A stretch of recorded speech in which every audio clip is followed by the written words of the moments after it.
for another fabulous episode of The Don and Mike Show. And today we shall witness an earth-shaking discovery. Don Geronimo, Mike O'Mara. Who are you guys with? NBC, CBS? Radio God. You gave up jobs with security, show business? The Don and Mike Show. We've got a show to do. Come on, guys. We're on the air. Have a good show. Produced by 106.7 WJFK, Washington Superstation. It's going to be a great show. All right, well, good luck. And distributed by Westwood One Entertainment. We should thank our lucky stars. They're still putting on a program of this caliber after so many years.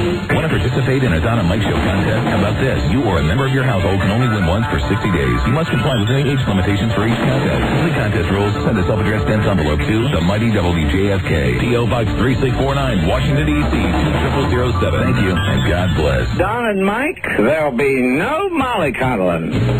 Stay tuned for your chance at $500 for naming the secret sound. Only on the Don and Mike Show. Everybody loves Don and Mike. Number 1, Arbitron rated. The Don and Mike Show.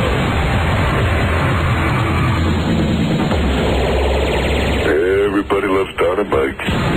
Last time on the Don and Mike Show. And I went to the doctor, and he said, good news, you're not having kidney failure, but congratulations, you have kidney stones. And all 3 stones are virtually the same size. Really? I said to the doctor. What color are they? They were kind of almost a caramel color. Really? Yeah. How do they taste? Surprising, a little nutmeg. The Don and Mike Show. I have a message for all you good, moral, Christian people who are complaining that breasts and vaginas are obscene. Hey, don't complain to me. Complain to the manufacturer, okay? And although Jesus told us not to judge, I know you're going to judge anyway, so judge sanely. Judge with your eyes open. What do you consider obscene? Is this obscene to you? You can call Don and Mike anytime, toll free at 1-877-365-3636. That's 1-877-365-3636. They're ready to believe you. Okay. Hi, Don and Mike. Hi. Welcome to our show. Okay. Hi, Don and Mike. Mr. Son of a Beach. Okay. Hi, Don and Mike. Oh, poor you. Okay. Hi, Don and Mike. Hey, Don and Mike. Or you don't know to fill a book. Everybody loves Don and Mike. The Don and Mike Show, and they'll say what they wish. Where else would you rather be than right here, right now? Ladies and gentlemen, he has told me that he will take my kidney stones and turn them into a beautiful rosary. Wow. He's going to bless my beads.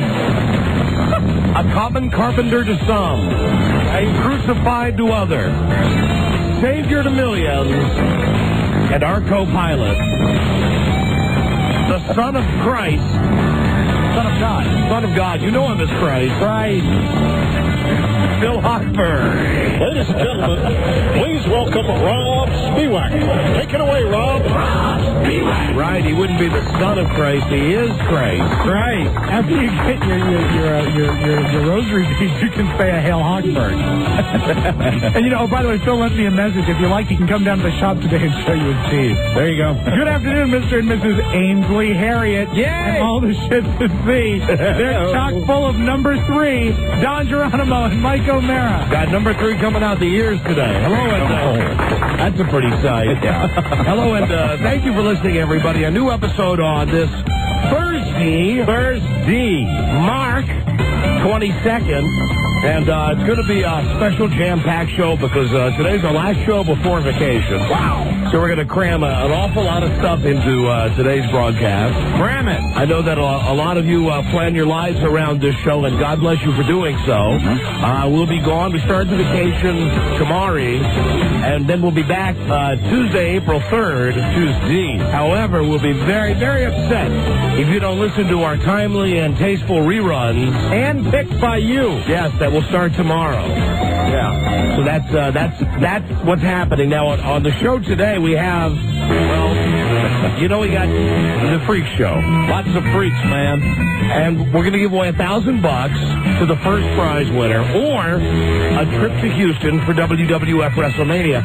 The second prize winner will receive whatever the first prize winner doesn't want. But they are both fantastic prizes, and we have a lot of oddities coming into the studio today. Yeah, but as always, there's room for more. Yes, because of the attrition at the last second. The people that get all excited and then panic. I think most people who called yesterday are on the way. As a matter of fact, I think a guy is on his way right now. Hello, Don and Mike show. Hey, is this Don? Yeah, this is Don and Mike. Hello. Hey, this is Dean. I'm on my way, but I'm on 66. I need to get some directions. All right, hey, Dean, what is the act that you're going to do today? Oh, I'm going to fart y'all out of y'all's office. Fart y'all out of the studio. Great that he's on the way. The guy who... Now, listen, his wife called yesterday, I believe, and said that this guy could fart so smelly that it would drive us out of our studio. Yeah, we're really excited about that. Yeah. You know, of all the guys that would be first on the hit parade... Hold on a second. Lisa will give you the directions. All right, thanks, bud. Hold on. No, thank you, bud. What have you had to eat today to prepare for this? I want to give a shout out to the 7-Eleven burrito. 7-Eleven burrito. You had a burrito, and what else? Oh, this morning, and then I had a couple hot dogs with some onions on them. I had some milk, oatmeal cookie. Now, you should keep in mind that there have been some mighty powerful farts. Yeah, but you know, we've been working together a long time, all of us, and I think we can handle that. We know it's that person. Okay. When a stranger comes in here, it's I'm not talking about you, sir. You know, maybe you're right. Maybe we've built up a tolerance to each other's farts. I mean, I'm already grossed out at the fact that this guy's going to come in here and do this. Well, I'm not going to get down in front of his ass, though. No, he's got to drive us out to the... I don't expect y'all to get down there that deep for it. I hate him already. I'm sorry, I don't use that word very often, but I do. Thank you, Rob. Thumbs up from Rob. He's going to be grand fun. Hey, I'm an easy, lovable guy. Yeah, he's an easy, lovable guy. Hold on, Lisa will give you the directions. After speaking to him, something tells me he might have bad, smelly farts. I'm almost guaranteeing that they're going to be horrible. Hey, Lisa, you got the list for me, Lisa? You know where Lisa is? I haven't seen her today. She washed her hair today? I think she was making a food run for somebody. I'm not sure. I think she might have been making a food run for somebody. You know, I wish people would get their own food around here because, I mean... What did you send her out to get? Roast beef sandwich. Okay, all right. Well, that explains why she's not down here yet. I'm sorry. That's okay. That's all right. Very, very sorry. I was running late today. Shocker. Hello, Don and Mike show. Yes, this is the person who's supposed to vomit on command. I need some directions. And, of course, he's the second guy that's coming down. The guy who can vomit on command. Hold on a second. Oh, it's going to be quite a freak show. Hold on. Someone will give you your directions. Hello, Don and Mike show. Yeah, I want to come down and eat my own sperm. No, I believe that that's number 3, and I believe that we vetoed that idea yesterday. The list is currently printing. Lisa's back, but Charlie had to log on to do it because it was under his account. So all right. You'll have it in a moment. Okay, beautiful. So as soon as we have the list, I'll run that down for you. Of course, our doors are open for last-minute entrance. This will happen throughout today's show. Now, I'm partial to one particular act, and I wonder if that person's showing up. The individual... The guy who can lick his own foreskin? No, that might be number 2. The lady who was going to shoot out the hard-boiled egg, and the guy was going to catch it. Yeah, was he going to catch it in his mouth? Yes, he was. Yeah, he said normally he'd do that for you. He said normally he uses a bucket, and the broad is going to get her nipple pierced. Well, we'll have the list in here in just a moment, but of course we're ready for your last-minute entries and such. Hello, Don and Mike, turn your radio down, please. Oh, I'm sorry. Hello, Don. Hello, Mike. Hi. How are you? Hello, Buzz. Hi. This is Sing from Springfield. Yes, hello, sir. Hello, Buzz. Yes, Can sir. I ask Buzz a question? Sure, go ahead. Go ahead.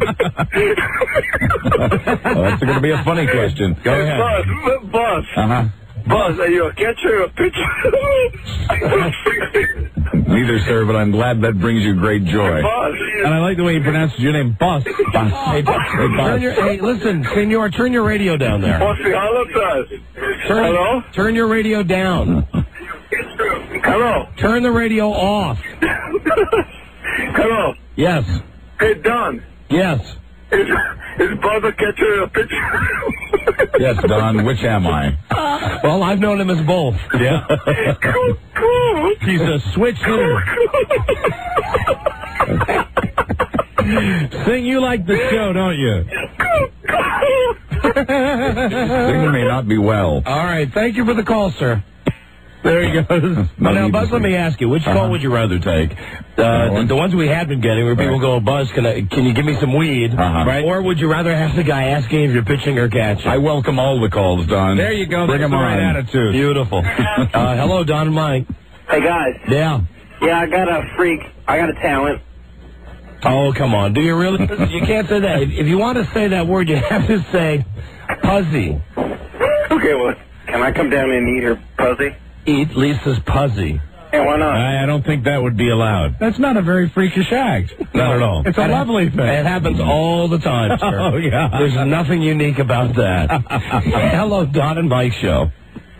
Hey, Don and Mike, how you doing? Hi, we're doing great, thank you. Hey, you guys, have you seen the advertisement for the potty putter yet? The potty putter? The potty putter. I have not. I've seen it. I saw it.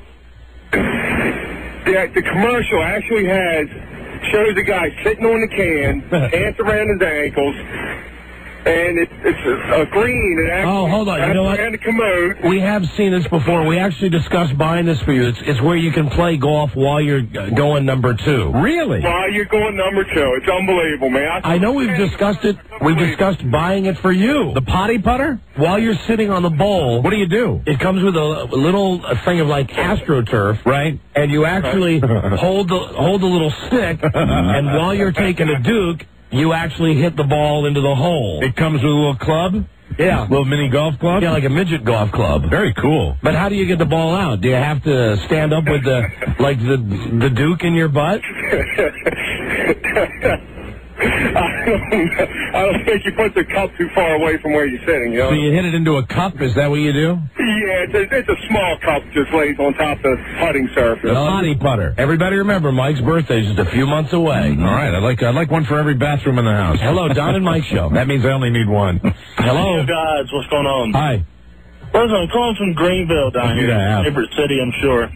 We need to do some kind of telethon for this damn radio station down here because they say Greenville, but you can only get it about a 10-mile radius. I think they've got like 1,000 wattage.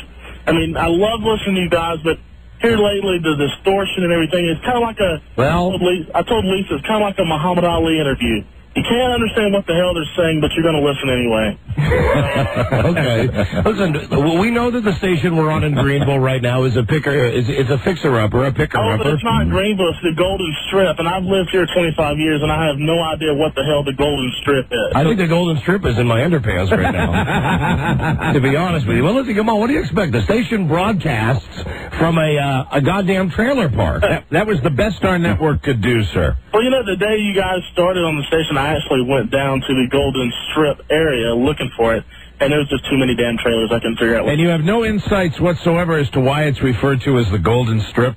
I do not. Like I said, I've lived in this area for 25 years. I have no idea. I mean, that'd be a great name for I didn't even know this station existed until I saw it in a local newspaper saying that they'd picked you guys up. That would be a great name for a place with adult entertainment. Oh, with Penthouse-style entertainment. Yeah. That's right, the Golden Strip. Because Penthouse loves the whole new thing is just girls peeing on the floor. I bet they have a few potty putters in there. Just girls squatting. All right, well, just be glad you got the show on. And has the station that we used to be on, did they change the format yet? Yeah, they're all the Tinny Bopper music now. The Yes. Britney Spears, Christina Aguilera, but... they're trying to compete with another local station with the same format, but that... Yeah, good luck. Good luck. Now, listen to this. The station we used to be on, when we were on, they had, I Ask You Not. Right, the incredible rating. We had a 20 share in the afternoon. Through the roof. They had nothing else throughout the entire day. So what they decided to do was just blow up the radio station and go with... You know, these radio guys, they drive me crazy. Where they sit around, they go, let me see. What we've got to do is think of something. What's a musical fad that's burning out right now and within 6 months will not be popular anymore? Then they go, hey, hold on, I got it.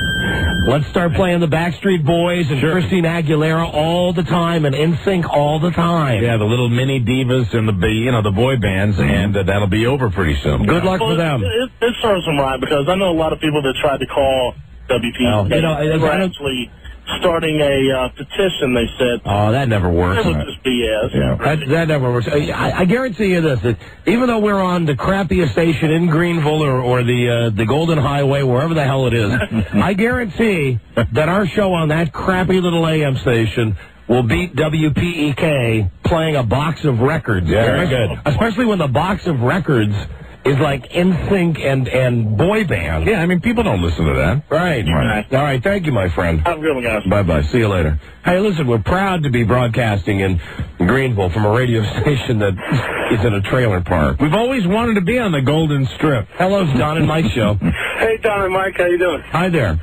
Hey, when you think of Lisa, do you think of John Bonet, a landing strip, or Very Hairy? I've never thought of her that way. I don't either. I never think of her in those terms. I just thought maybe that in a fantasy or something. I would have to say, if you wanted me to guess, I would guess that she's got a triangle. Buzz? I'm going to say the same. Neatly trimmed. Mike? Let's say a landing strip. Landing strip. Landing strip. All right, my friend. All right, thank you. All right, goodbye. Maybe we'll get her in here and ask her. I do have the list now of the people who are coming down for the freak show today. Very good. We have Michael, the guy who can actually bend over and lick his foreskin. Wow. We have Kat. She's coming down with a nipple guy. She's going to get her nipple pierced on the air. Very good. We have Jason, who's going to deep throat a kielbasa sausage. Very exciting. It's very faggy, but he's going to do it anyway. Well, I mean, the guy with the foreskin's not exactly... Yeah, right. We have Frank, who's going to snot a goldfish and make it come out of his throat 23 times in 1 minute. And I think he's all the way up from Louisiana. Right. We got Kyle, who's going to do something with tequila, salt, and lime. I'm not sure exactly what it is he's going to do. Was that the man shot? Mm-hmm. The guy that's going to squeeze the lime juice in his eye. Yeah, right. Then we have Jeff, the guy who just called, who can make himself vomit on command. Very good. And we have Dean, the other guy who called, who has really smelly farts that will drive us out of the studio. So the lady shooting the hard-boiled eggs isn't going to be here. Nope, apparently she didn't make the cut. Of course. Now, listen, what that means is there is an opportunity. Right. If there's a husband-wife team out there, if you practice this. Right. Where the woman puts an egg in, was it in her cooter or in her duke? Cooter. In her cooter. Hard-boiled. Hard-boiled egg in her cooter. She squats over like she's hiking a football, and she actually shoots the egg out of her cooter, and then the husband catches it in the mouth. Or as that guy said when he does it at parties, in a bucket. In a big bucket. In a bucket. So we're open for that. If he wants to get every drop. If you want to do that one, we're cool with that. Right. Hello, Don and Mike Show. Hey, Don and Mike and Buzz. Three things real quick. Don't forget they make deviled eggs out of those eggs at the party. That's what they said. That's why I used the bucket in the first place. Right. And the Golden Strip in Greenville is like the equivalent of Rockville Pike. It's where all the stores and restaurants are. All right, got you. Thank you, my friend. All the fine dining. Appreciate it. Thank you. Hello, Don and Mike Show. Don? Yeah, don't go on vacation, okay? Why do you guys gotta go on vacation? Because we get to go on vacation every 3 months. But you were already gone this week. Sorry, sir. Deal with it. Get a grip on yourself. You get a hold of yourself. Come on. What do I gotta do? Get a hold of yourself, Don. We're going to have to slap him. We'll bring you back something. Will you? Yes. All right, you know what? We won't go. He knows we're playing with him. Is it going to be the best time again? Yeah, what do you think? We think the station's going to sign off for 4 hours? But are they going to be funny this time? Get out of here. You creep. You effer. Are you there? Buzz is talking. We're talking to you, Buzz. I'm here. We're all here. Buzz, have you got any weed? No, I don't. Check me when we get back from vacation. Hello, Don and Mike Show. Hey, I'm thinking about coming down for the freak show. Well, you can't think about it. You got to do it. Okay, well, I mean, I don't know if it counts. I have a couple of freaky things about me. What? Well, okay. Well, I'm going to tell you the first one because it'll identify me. But the second one, I have a severely curved penis when I'm erect. A severely curved penis? Well, so does Bill Clinton. That's no great shakes. To the left, nothing at all? No. All right. Thank you very much. Thank you, though. Thanks a lot, and thanks for thinking of us. Thank you for the call. Hello, Don and Mike Show. Good luck with Hey, that. Don and Mike. How you doing? Hi, we're great, thanks. Hey, I got some news about the Survivor thing. I don't know if you've heard a blurb about it. I heard it on like a KTLA station, but they're saying that one of the camera guys kind of bootlegged a video and smuggled it out of there about old Kobe bending Jerry over a log and just going at it. Well, you know, I wish that if they had such video, they would have shown it last night. Yeah. You know, really, that whole Survivor thing. I didn't even watch it last night. Last night pissed me off so bad. Mm-hmm. They already had 1 week when they didn't vote anybody off, the week that the guy burned his hands off. So they kind of got an extra week of Survivor already out of it. A freebie, free pass. So what they had last night was the show that they said was going to be behind-the-scenes footage that you'd never seen before. Right. Except for 2 or 3 minutes where they had an infrared camera where the tribe that was getting killed in all the challenges, they sat around and Tina said that they should say something nice about everybody.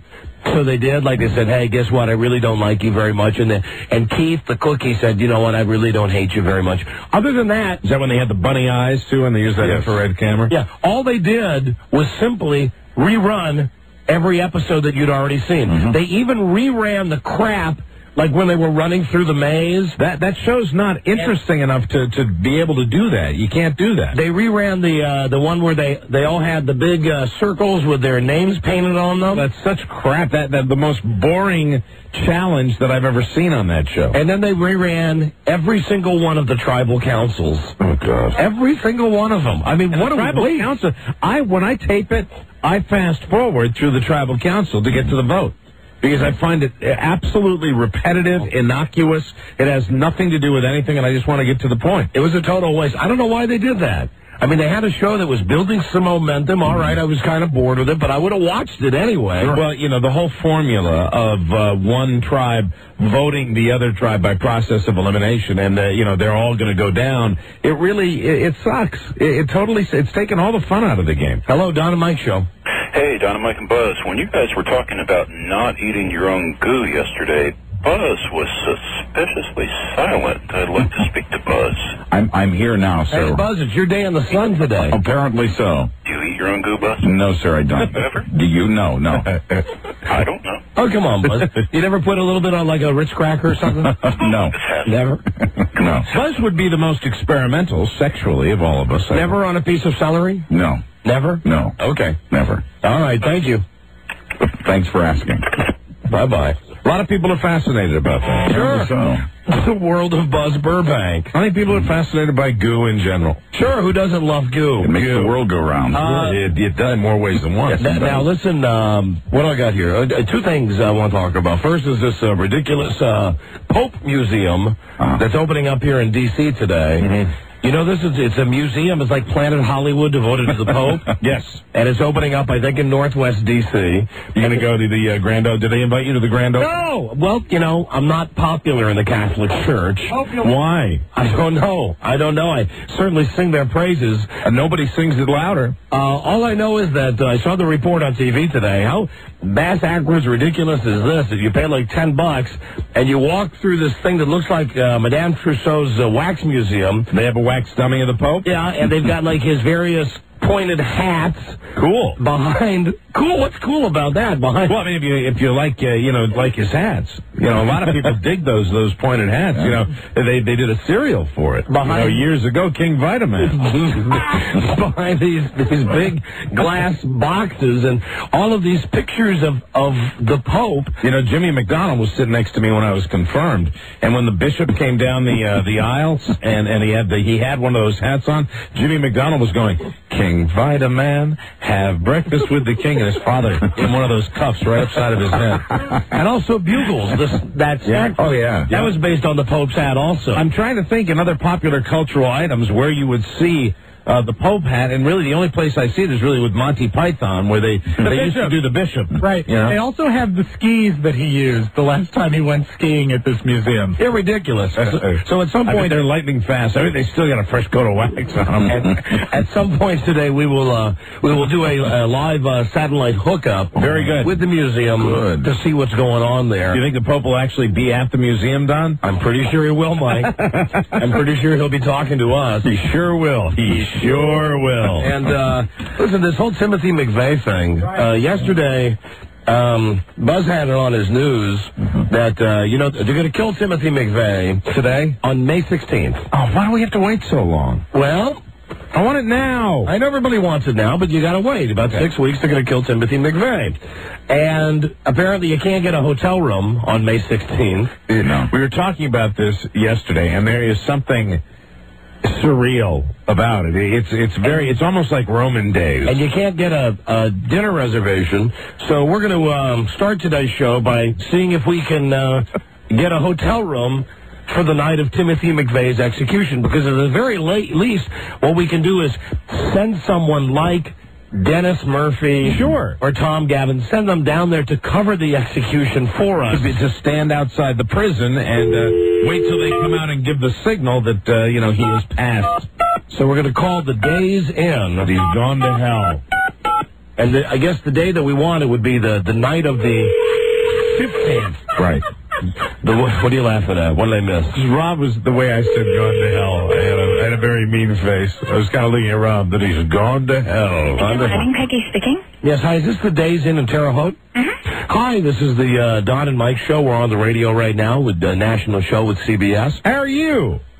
Listen, we really are interested in the Timothy McVeigh execution, and we are wondering if you had room for a reservation on the night of the 15th and the night of the 16th of May. I'm sorry, you must have dialed the wrong number. Oh, this isn't a hotel? No, it isn't. Okay, well, I'm sorry. Sorry, but this is Terre Haute, huh? Yes, this is Terre Haute. Are you excited about the fact that Timothy McVeigh will be killed there? Well, I'm not excited, but, Does it make you proud to be a Terre Hautian? Well, I wouldn't go that far. Does it make you proud to be a Hoosier? Well, I wouldn't go that far either. Proud to be a Hoosier is Bobby Knight and basketball. Yeah. Okay, well, listen, sorry. Okay. I'll try to call. Sorry. Thank you. Bye-bye. I got the wrong number. Goodbye. She was nice. Okay, all right. She was as nice as she could be. Hold on a second. Let me try somebody else. Time to talk to the hotel. Get it? What if they have any execution blue plate specials? One of the hotels is arranged for free golf at a country club for the reporters staying at that hotel. Yes. Thank you for calling the Days Inn of Terre Haute. Here we go. Know your party's extension or room number. You may enter it now. No, we don't. For reservations or an operator, dial 0. There we go. Please hold while your call is being transferred. I know what I'd serve if I was going to have a special. What? You serve like a bird, like a turkey or a chicken injected with spices. Thank you for calling Days Inn Terre Haute. Yes, hi, Days Inn, the hotel? Yeah. Hi, this is the Don and Mike show. We're doing a national radio show right now with CBS. We are interested in the Timothy McVeigh execution. Okay. And we were wondering if you had hotel rooms available on the 15th and 16th of May. How many rooms are we talking? 5 rooms. I think they've closed them out, but can I take your number and I will check and call you back? You mean there's that much interest? Yeah. You could, how about, could you give us 4 rooms? I'll have to check. I'm checking someone in, but... Do you know, will you have any special, dinner specials that night? Like, maybe Timothy McVeigh?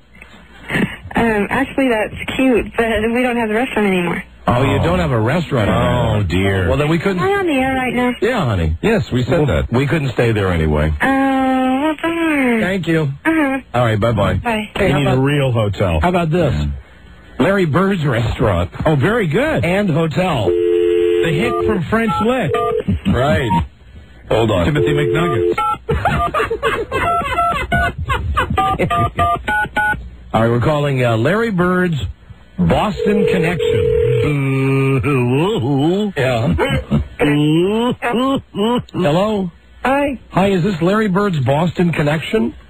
Hello? Oh, this is not Larry Bird's Boston Connection. Who's this? I got another wrong number. Hi. Sorry, ma'am. This is the Don and Mike show. We're on the radio right now. Oh, okay. We're trying to get a hotel reservations for the Timothy McVeigh execution in May. Do you live in Terre Haute? Yes, I do. Are you excited about the execution? No, not really. You feel no civic pride about that? I mean, it's put Terre Haute on the map. Yes, it's done that, hasn't it? Yes, it has. It has indeed. How do you feel about Hoosiers basketball? Oh, pretty good. Can you tell me, can you recommend, I got a bunch of hotels here, the Midtown Motel, the Motel 6, Palmer House Motel and Restaurant. Could you recommend any of those? What one did you say first? Okay, I said there's a Motel 6. Okay. Then there's the Midtown Motel and the Palmer House Hotel and Restaurant. Which would you recommend if we were to try to get a room to come into town for the execution? I don't really know. None of them sound that great. Thank you. All right, well, thanks for your time. Bye-bye. All right, bye-bye. Goodbye. Hold on a second. There she goes. All right, let's try Motel 6, all right? You never go wrong at a Motel 6. I know Tom Burnett says that all the time. They leave the light on for me. 812. They should have a room. Tom Bodette says that you always get a clean, comfortable room. Whenever you need it. Right. But they don't have a restaurant either. No. They have a vending machine. Well, maybe with combs in it. There's probably a Denny's nearby. Thank you for calling Motel 6 Terre Haute. This is Carol. May I help you? Ah, finally, yes. Hi, Motel 6 in Terre Haute?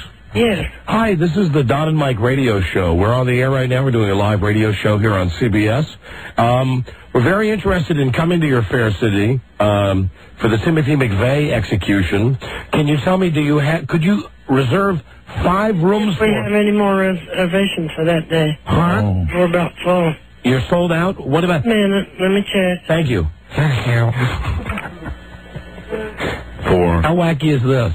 400 pounds. How wacky is this, though? Just the thought that all the hotels are already booked up. It's amazing. For his execution. It's March 22nd. And I bet there's some restaurant in town that's offering a bowl of lethal chili. Well, Mike, we can call your favorite. Okay. What? Bob Evans. Oh. Yes, sir, we do have rooms. Yes! You do. Now, do you have them for both Tuesday... We don't have any singles. We have rooms with...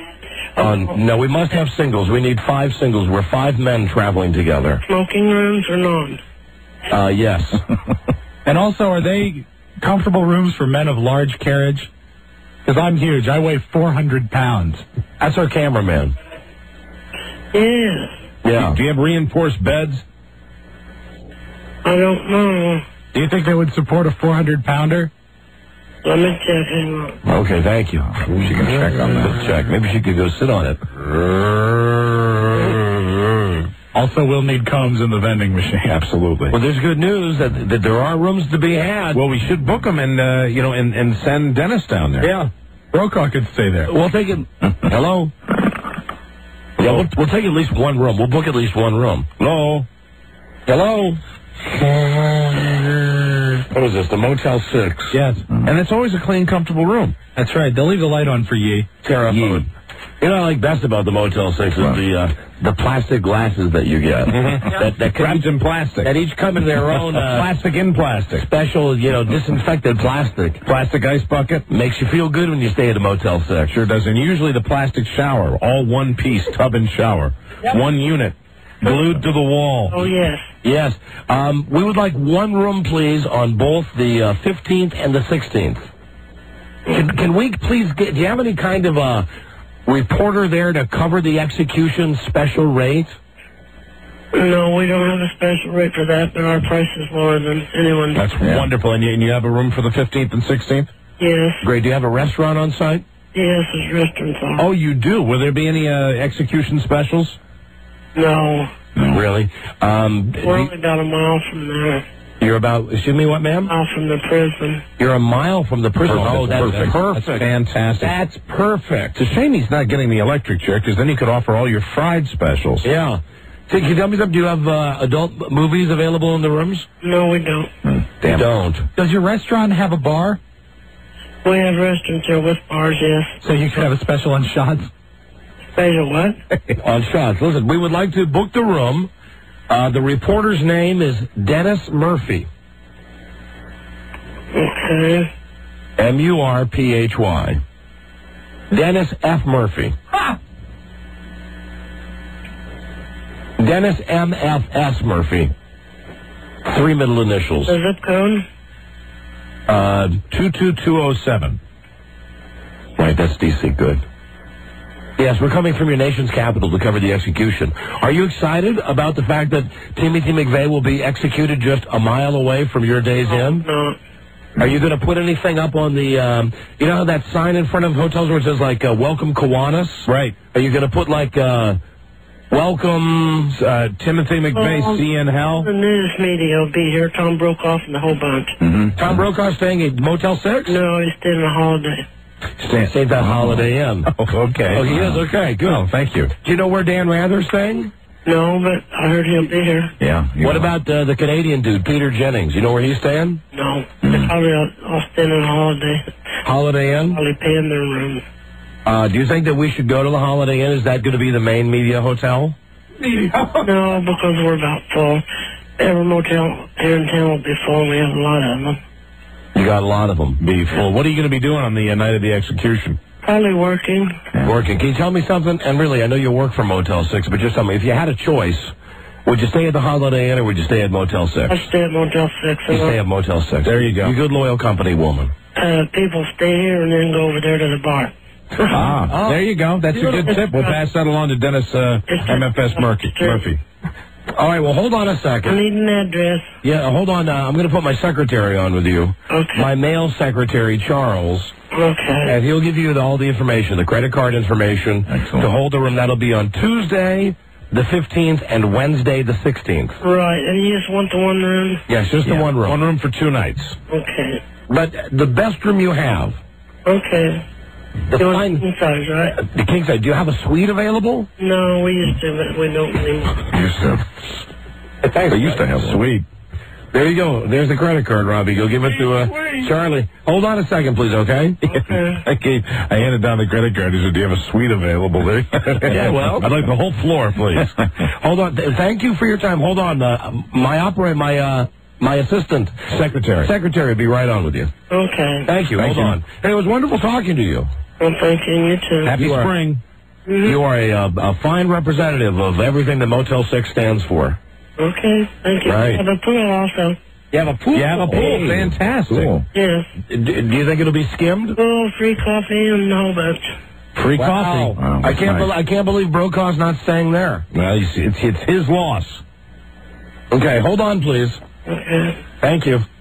All right. Well, then we've done that. We've done our job, and now we're going to have somebody there. Now let's see if we can get Dennis a dinner reservation. Yes, very good. Can you get dinner reservations at Bob Evans? I don't think you need them, but I bet you could get on. No, they probably don't take advance reservations. All right, well, Mike, let me tell you some of the restaurants that we have for Listen to Dennis. me saying I think they don't. You know. Like I didn't know. Tell me which you think would be best for Dennis. You know I'm good for food. Oh, wait a minute. Bob Evans, Well, it'd be great for breakfast. Cracker Barrel, Cracker Barrel, also kind of a lunch breakfast. Denny's, Yeah. IHOP, Oh. Runyon's Black Angus Restaurant. Ah, there you go. There's dinner. Shoney's, Shoney's fantastic. or Steak and Shake. Steak and Shake is a fast food place, but that Runyon's place sounds like a real restaurant. Black Angus, Klepp's Tavern and Restaurant. Hey, Rob, have you ever eaten at a Steak and Shake? I never have, but you know. I have, Mike. It is the greatest fast food in the world. It is my new all-time favorite, and they should get them around here. All right, I'm going to make Dennis a reservation at the Black Angus. Get the chili mac. Awesome. Awesome. And somebody better tell Dennis that we're sending him to cover this execution in a couple of months. And then he's going by bus. Because he's simply flown too many places. Absolutely. Now, what place was this? Runyon's?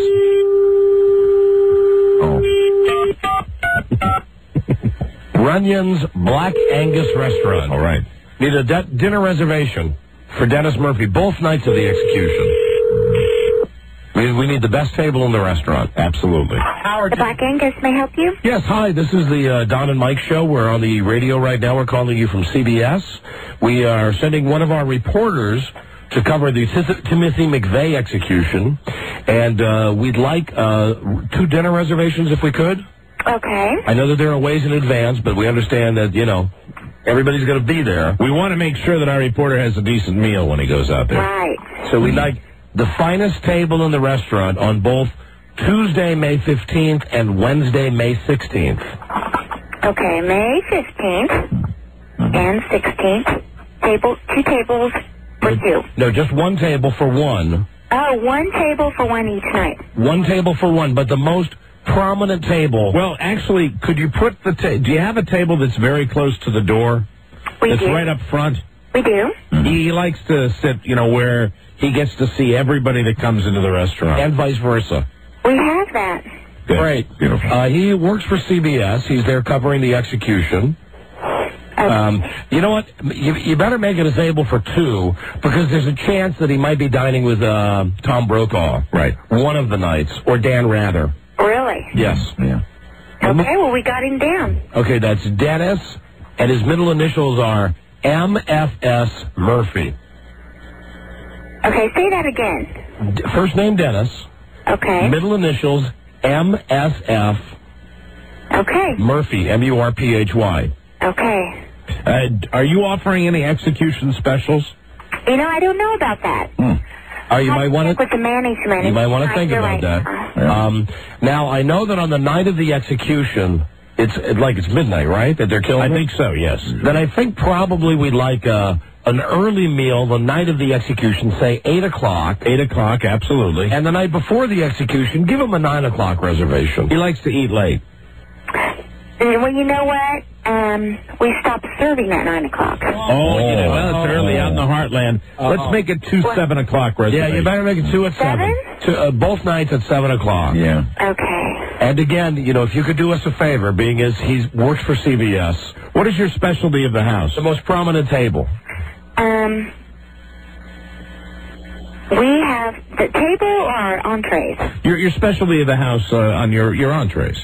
Our entrees would be filet. Black Angus filet. He loves that. Yeah. Okay. He's a big beef eater. Yeah. Good. So please treat him great. We will. And again, it's Dennis Murphy both nights. I have him down. And like I say, one or both of the nights, he may be joined by... let me ask you, does your restaurant have security? Dennis is a star in his own right, a news star. Well, I'll tell you what. Our boss is the ex-mayor. Good. Who...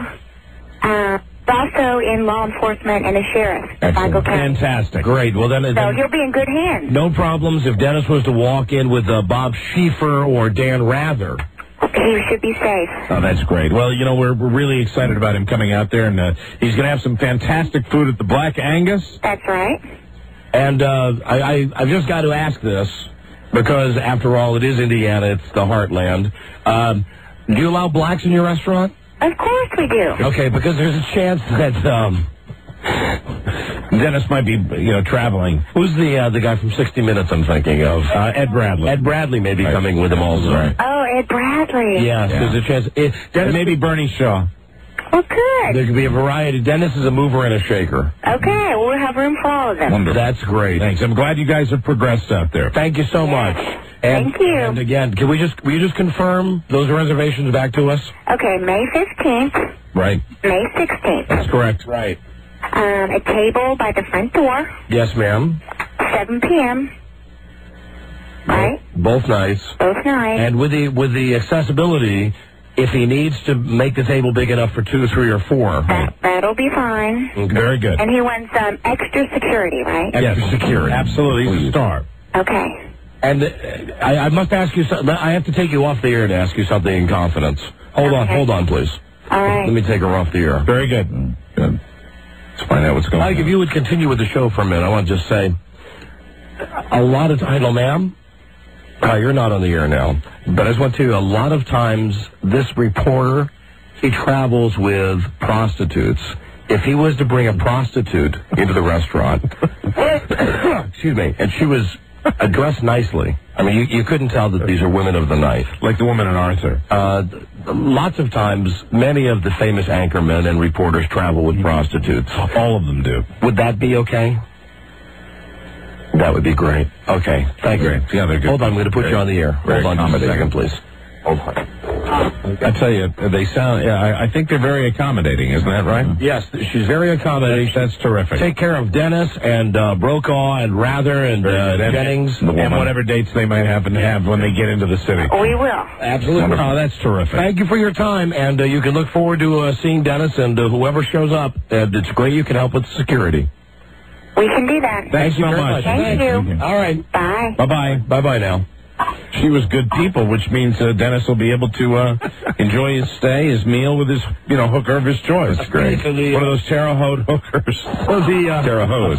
And they got to be the finest hookers on the face of the earth. Corn-fed. All right, well, Rob, somebody better call Dennis and tell him he's going to Indiana in the middle of May. He's got an execution to go to. He sure does. At the very least, right? He can stand outside the prison. Right. He can tell us what the mood is. Yes. We'll get a little tape recorder and stuff. Tape recorder in hand. Excellent. Absolutely. He'll talk to the pro and con, people. They're always protesters on both sides of the fence. That'll be fantastic. I can't imagine that there's going to be any people for Timothy McVeigh out there. Thousands. Oh my God. Are you kidding? There'll be hundreds of them. Anti-death penalty people, thousands of them. The guy's an animal, though. I know that. All right. Well, we're sending Dennis. Got him the hotel room. Yes. Got it in the reservation. It's a good thing you had that on the news yesterday, Buzz. With us, last minute everything, if we had waited, worked out great. We would have been shot out. He's going to have a good time. Now let's clear the lines and get caller number 100. All right. Phone number 877-365-3636. You're playing for $500 with the secret sound. Extra security. We'll be right back. Be the 100th caller. Number 1, Arbitron rated, The Don and Mike Show. Would you say that these look like the breasts of a 43-year-old woman?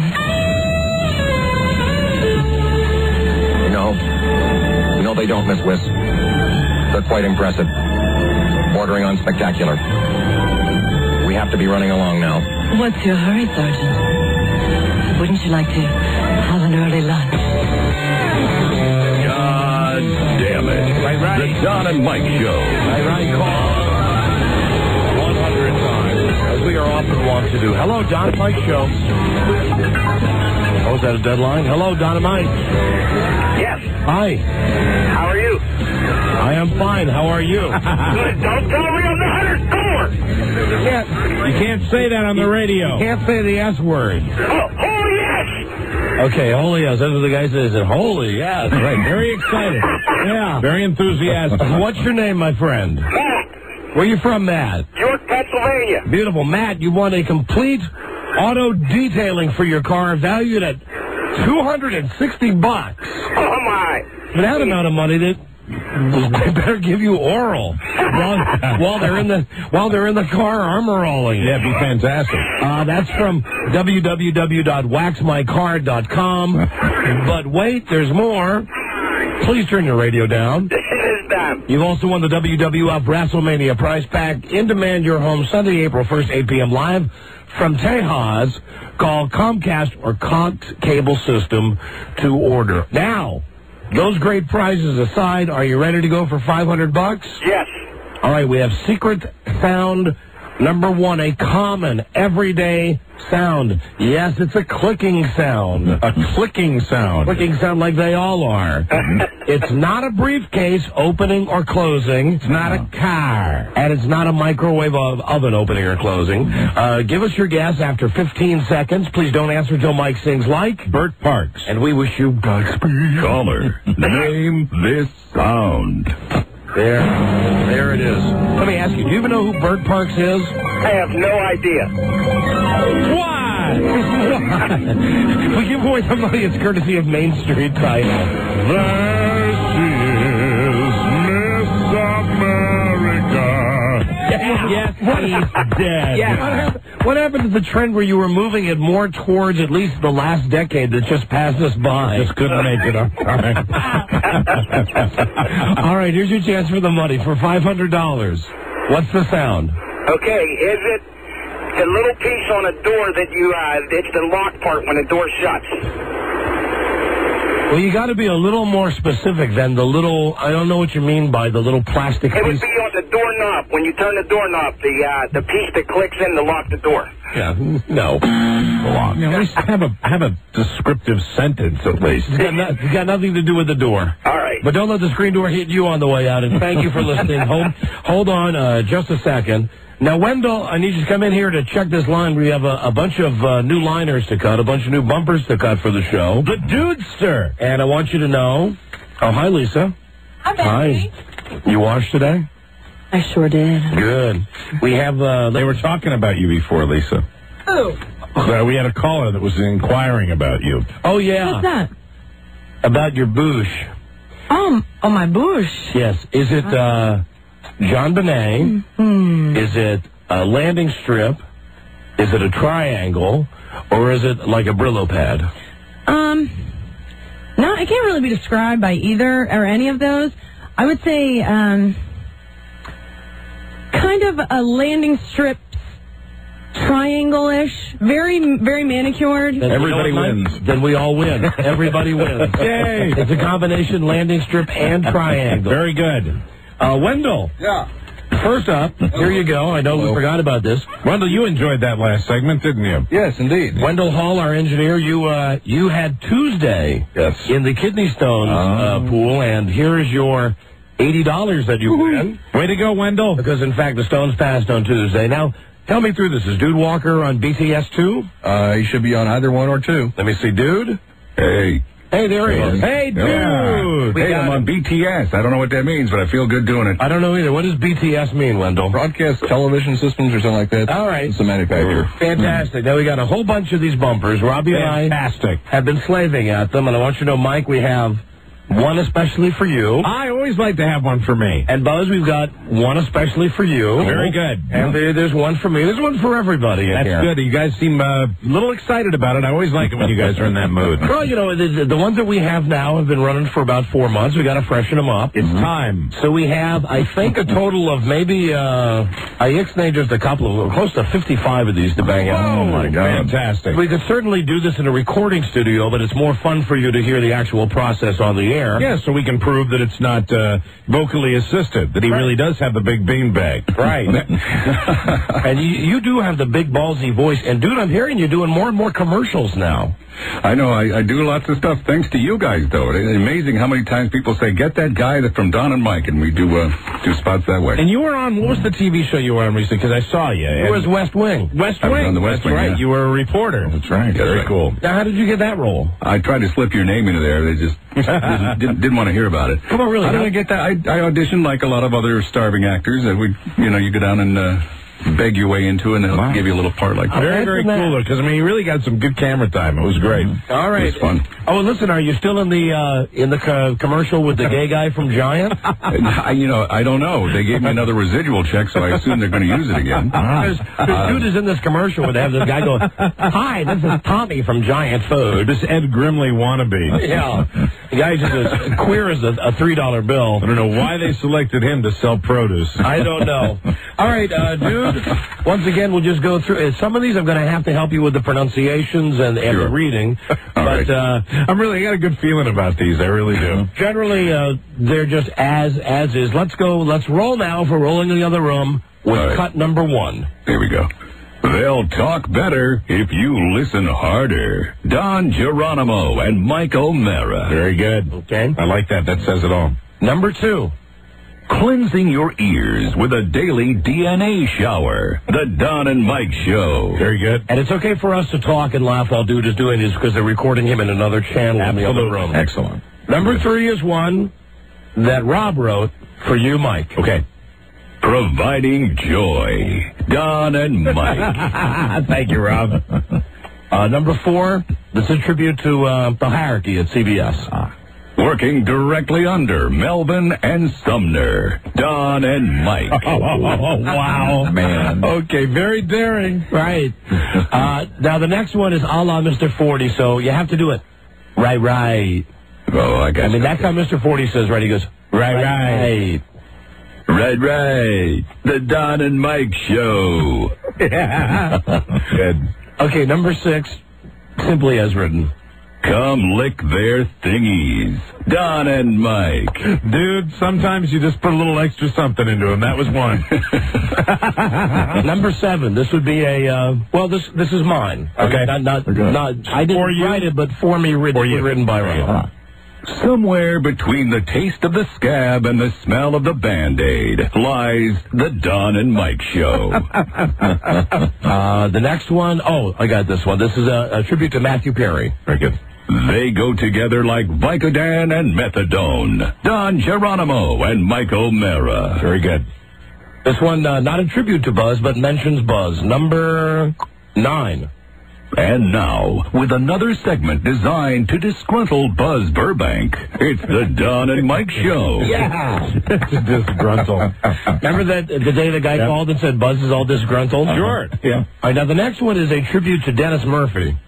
So, where it says 6 million, you say million. Right. And instead of listeners, you say missners. Right, I gotcha. All right, here we go. With over 6 million listeners, the Don and Mike Show. That's going to be our reporter in Terre Haute. Perfect. Okay, next one as is. Discussing places and wet things, Don Geronimo and Mike O'Mara. Very good. All right, number 12. I don't know why I wrote this one, but this is a funny one, I think, just very short. They hate books. Don and Mike. That is good.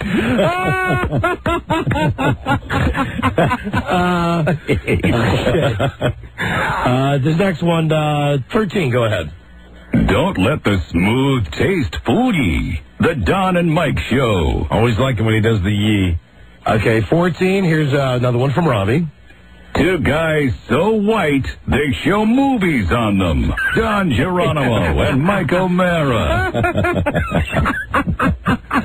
Now, the next one is in Pig Latin. Okay. Yeah, I see, yeah. It's something that we were talking about one day on the air. Very good. That I believe I said in Pig Latin, and here it is now on a bumper. Number 15.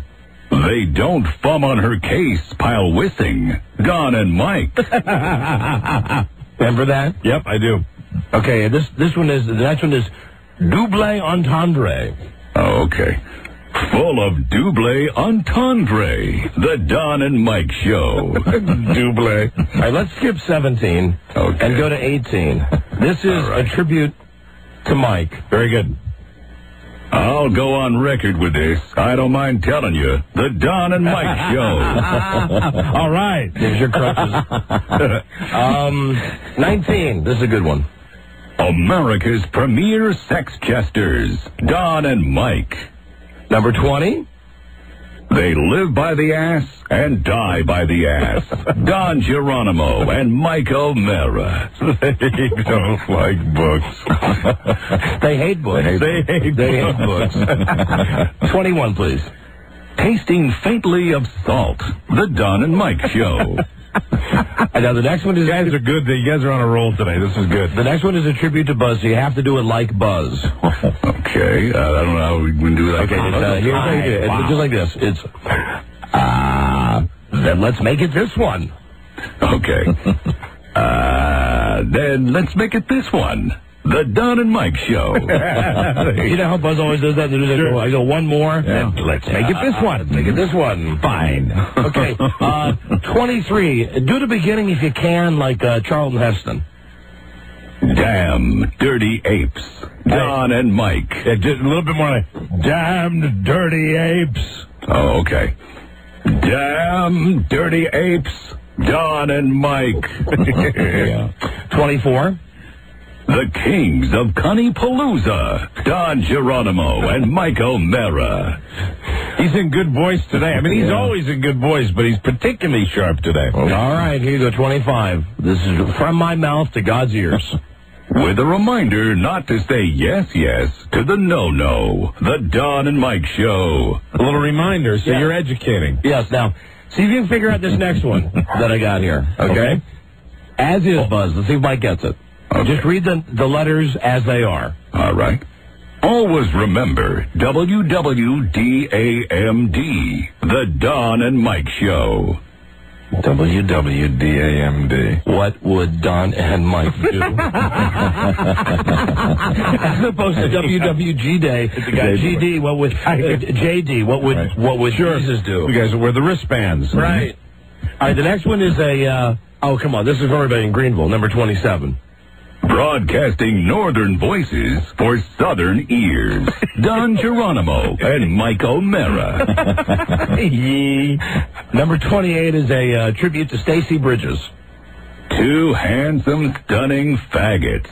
Don Geronimo and Mike O'Mara. That's a good one. At 29, obviously we'd like to say TITANIC, but we can't say that word yet, so you got to say teats. But, you know, when a guy says, hey, well, wow, that is TITANIC, so you got it. So teats instead of the other word. Right. You ready? Here we go. It's Teats, the Don and Mike Show. Okay, the next one is Mamos. They love their mamos. Don and Mike. When you do it, it's Mamo. Oh, that mamo. You gotta make mamo. They love their mamos. They love their mamos. Don and Mike. Okay, 31. The Sultans of Spunk. Don and Mike. Now, the next one is a tribute to G. Gordon Liddy, so you got to do it like him. And Mike, you can help do this, because what we want is, how about you, Don and Mike? How about you, Don and Mike? See? Okay. How about you, Don and Mike? You try one more time. Listen to Mike, a little more like Liddy. Do it. How about you, Don and Mike? How about you, Don and Mike? Can you go any higher? Well, yeah, but... How about you, Don and Mike? Right up there, dude. Come on, dude. Maybe I hold my nose. How about you, Don and Mike? And how about after... Do one more time, and after you do it, say Semper Fi. How about you, Don and Mike? Semper Fi. Okay. 33. You'll laugh until your nipples bleed. The Don and Mike Show. Yeah, I love those. All right, 34. I think you'll like this. From the makers of Crouching Spiewak, Hidden Broyhill, it's the Don and Mike Show. It's only going to be funny for a couple more weeks, but what the hell? Sure. 35, please. Let them pop a couple of hot balls in ye. Don and Mike. Oh, man. 36. 7.5 inches long. Let me do this better. Okay. 7.5 inches long and about 3 inches in girth. The Don and Mike Show. Well, these are good. We're going to be factual. Oh, man. All right, now the next one's a little rhyme. I think you'll like this. The Radio Zeus's with the Juices. Don Geronimo and Mike O'Mara. Very good. Well, now the next one, I love this one. And you pronounce it Puzzy. Right. They like to kiss Puzzy. Don and Mike. Fuzzy. Okay, 39. This is from Robbie. Close the chili parlors. It's time for Don and Mike. That is Rob. That's all Rob right there. Number 40 is also Rob, and it's an inside joke. Very good. Their brains are 100% leak-proof. Guaranteed. Don and Mike. Very good. I like it. It works, though. That's funny to us. Absolutely. We're going to skip 41 and go to 42. And in your best Barry White voice, do the beginning line. Okay. They don't want to see no panties. Don and Mike. Very good. Now, the next one. Very important you read it exactly as written. It's like this. Hoo-hoo doll. Who da da do. Wait a minute. That's not the way it's written. What you? Hoo-hoo doll. Hoo-hoo doll. Okay, right there. Hoo-hoo doll. Hoo-hoo doll. Hoo-hoo doll. Do da da do. Hoo-hoo doll. Do da da do. Okay, I'll try it. Okay. Hoo-hoo doll. Do da da do. Don and Mike. No. It's not hoo-hoo doll. It's hoo-doo doll. Oh, hoo-doo doll. Okay. Do da da do. Hoo-doo doll. Do da da do. Don and Mike. All right, close enough. Okay. Number 44. Guilty of inciting happiness. Don Geronimo. Do it again. Guilty of inciting happiness. Don Geronimo and Mike O'Mara. That's a sweet one. I think we're going to skip 45. And we'll go to 46. This is a tribute to some douchebag who called us a couple of weeks ago. It may be bad, but it's the best there is. The Don and Mike Show. Very good. I like that one. All right, now 47. When you say the last line, you got to say it like this. Money fans. Okay. Adored by all their money fans, Don and Mike. Good. Yeah. Very good. 48, please. Just an alcohol swab and a quick penlight inspection, and it begins. The Don and Mike Show. Kind of a tribute to your recent travails? Yes. Yes, we are skipping 49 and going right to 50. Just mop it up with a T-shirt. The Don and Mike Show. Right. That's about me J-O-ing. 51. Like a 4-hour comedy catheter. The Don and Mike Show. Very good. 52. A leading cause of friction bumps. The Don and Mike Show. Number 53. Now, we wrote this one based on what they wrote about us in the Reno newspaper. Very good. They invite prostitutes to join in. Don Geronimo and Mike O'Mara. That's right out of the paper. Yeah. That's exactly what they wrote about our show. I love it. Okay, 54. Time for another spoof. So here's Don and Mike. Spoof. 55. Barons of the Jizz Biz, Don Geronimo and Mike O'Mara. A lot of goo in this one. That's good. Well, yeah, lots of goo. Got goo on the mind. Now, you really got to help him on this one, Mike, because what we want is the Judy Garland. They tried their damnedest. This is a dude. If you've ever been to a party where somebody's really drunk and they go, they tried their damnedest. Okay. Hold on. Do you think you have to hear the tape? He can do it without hearing the tape, Rob. Give it a try. Go ahead, dude. All right, here we go. They try their damnedest. Now, Don Geronimo and Mike O'Mara. Do it just like you. Let me play just listen to Judy Garland. I'm mad. I am mad. It's at the very end of the tape. And yet still very self-conscious that I'm going to write a book. And I'm going to talk. I wanted to believe. And I tried my damnedest. Okay, that's so you don't have to do it with any voice. It's just that the only thing you have to worry about is damnedest. So it's like they tried their damnedest. Okay. They try their damnedest. Don Geronimo and Mike O'Mara. You want one more time? They tried their damnedest. Like you're trying to, really the last syllable, the last syllable, you're saying it obnoxiously. Okay. They try their damnedest. Don Geronimo and Mike O'Mara. Very good. There you got it. All right. All right, the next one is a tribute to Junior Soprano. What they don't know could fill a book. Don and Mike. Very good. All right, we're almost done. 58. Next to breast milk, the Don and Mike Show is best. It's Don and Mike. All right, 59. Ladies, let them read your lips. Don and Mike. We always love ending with that. Give us, your best goddamn it. Here we go. God damn it. The Don and Mike Show. Very good. Can we just have a God freaking damn it? God freaking damn it. The Don and Mike Show. Dude Walker. Can I have a Jesus effing Christ? The Don and Mike Show. You're really going for it here. Yeah. It's still Lent, isn't it? Okay. All right, what is it you want now? Jesus effing Christ. The Don and Mike Show. Jesus effing... What? Wait a minute. Do I say the whole thing? Yeah, Jesus effing Christ. I forgot I could say that. Sometimes I forget what I can say when I can't say. Jesus effing Christ. The Don and Mike Show. Beautifully done. That's a wrap. Hey, that's a wrap. Good job. Thank you, guys. Very good. Thank you. Look, I would tell you, really seriously, One take wonder. Mike's a voice guy. He can tell you this. You can go to studios. It takes guys like hours to get the right inflection to bang this stuff out. And he just churns through them. Yep. He just goes through them like a hot knife through butter. He's an incredible talent. Thank you, dude. All right, appreciate it, guys. All right, see ya. See you around. Bye. That's Dude Walker, voice of many TV networks. Right through them like green corn through the new maid. Aspiring actor. Does all kinds of commercial work. Good guy, too. One of the nicest guys you'll ever meet. Yeah. I thought we had some good ones there. Yes, you do. I thought we had some good ones. Private pilot. All right. Is he really a private pilot? Yeah, he flies his own plane. Lovely wife. Connecticut. Born and raised in Connecticut. His wife, wow. Major League Yabos on Mrs. Walker. Hey, Lisa, any of our freak show people show yet? Freaks here yet, man? Who? Oh, come here, tell me who they are.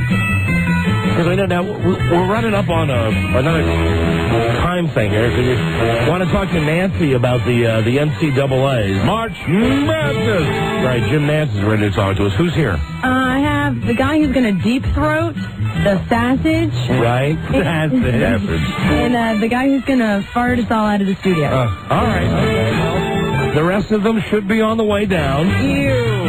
That means we're still waiting on the guy who can lick his foreskin, the girl who's getting her nipple pierced, the guy who's going to snot the goldfish 23 times. We'll cut him a little slack because he's driving up from Baton Rouge. Baton Rouge. The guy who's going to do the thing with tequila, and the guy who's going to make himself throw up on command, but he called and said he was en route. He's on the way. He's just a little sick. He's on the way. Hello, Don and Mike Show. Oops. They're all a little sick. I just canceled out all the lines. See how we did that? Hey. That's like the movie Mr. Saturday Night. See how I did that? All right, well, then let's break, and we'll talk to Nancy, because very important weekend coming up now in the NCAAs. You know, when we had the baby and the dog pick the basketball games. And now it's coming right down to the wire. Yes, we have two teams left.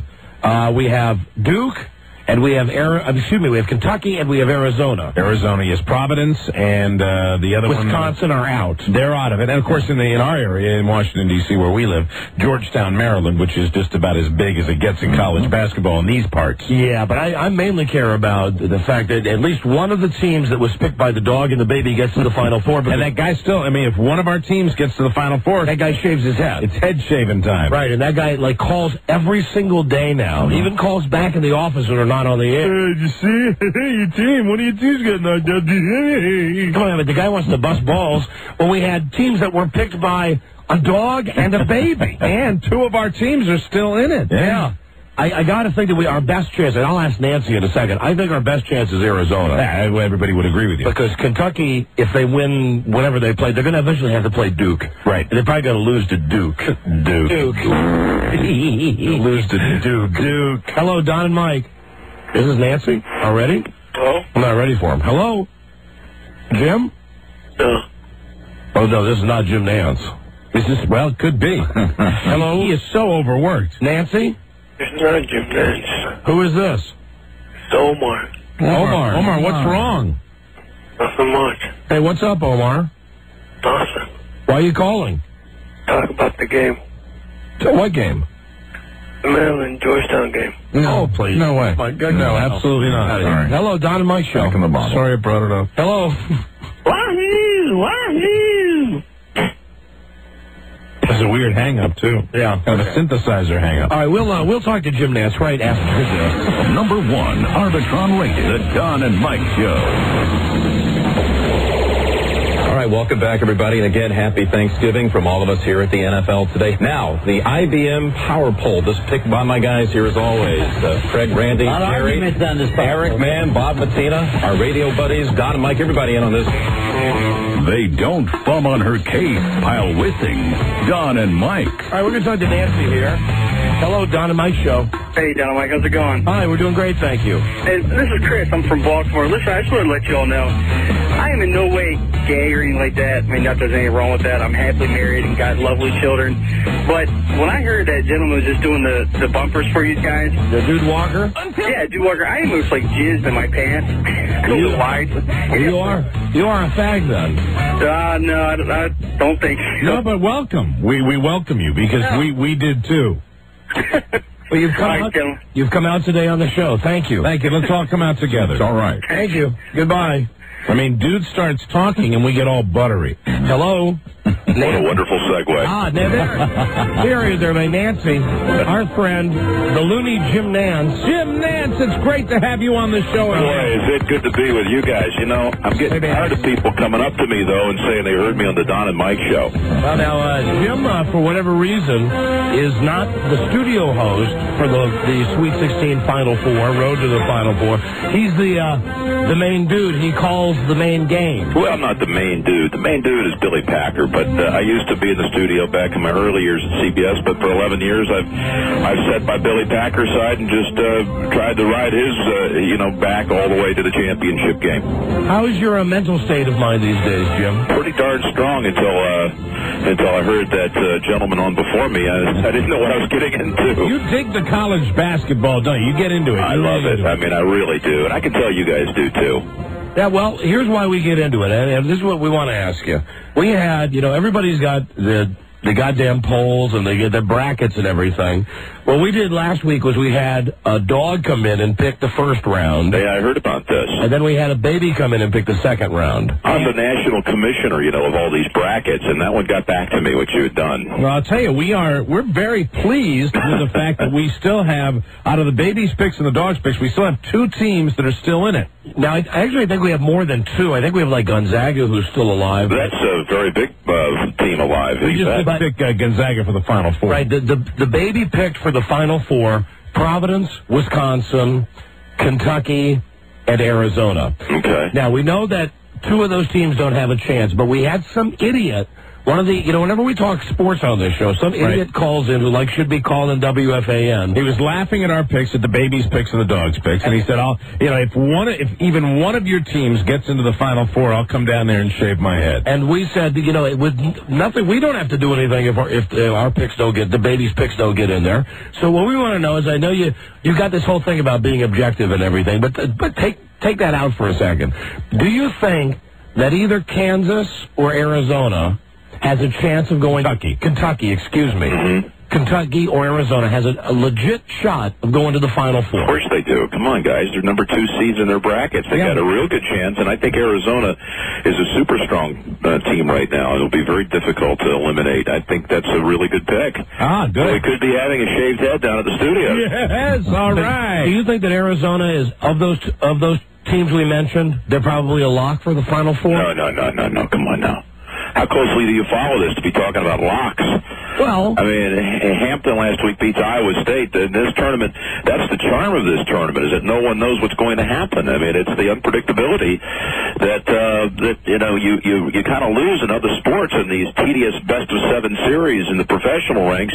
You get to the NCAA tournament, it's one and done, and there's no such thing as a lock. I guess people would think that the team I'm going to be broadcasting tonight here in Philadelphia, Duke, is the closest thing to a lock, but Mike Krzyzewski would cringe if he heard that. All right, well, what if it comes down to Duke and Kentucky? Because that's what they're saying, right? That's the expected showdown for Saturday night here in the East Final for the right to go to the Final Four, because there's a lot of history here in Philadelphia. 9 years ago, they had this epic game that some say is the greatest college basketball game ever played. All right, with Kentucky. With Christian Laettner here. Right, 403 in overtime, and Laettner hit the turnaround shot, linked to the court pass, and, really, I don't know another game that could even rival it, but that's what everybody thinks might happen, that we'll get those 2 teams playing here in the same city where that other game took place. All right, so if it is Kansas and Duke... Kentucky. I don't know why... Now, let me ask you a question. Who do you like? Dorothy from The Wizard of Oz. Was she from Kansas or Kentucky? Jim, I don't follow this very... Here's Jim Nance. This is complicated stuff. Jim Nance is on the case. Yeah. He is on the case. He's into this. All right, so if it's Kentucky and Duke,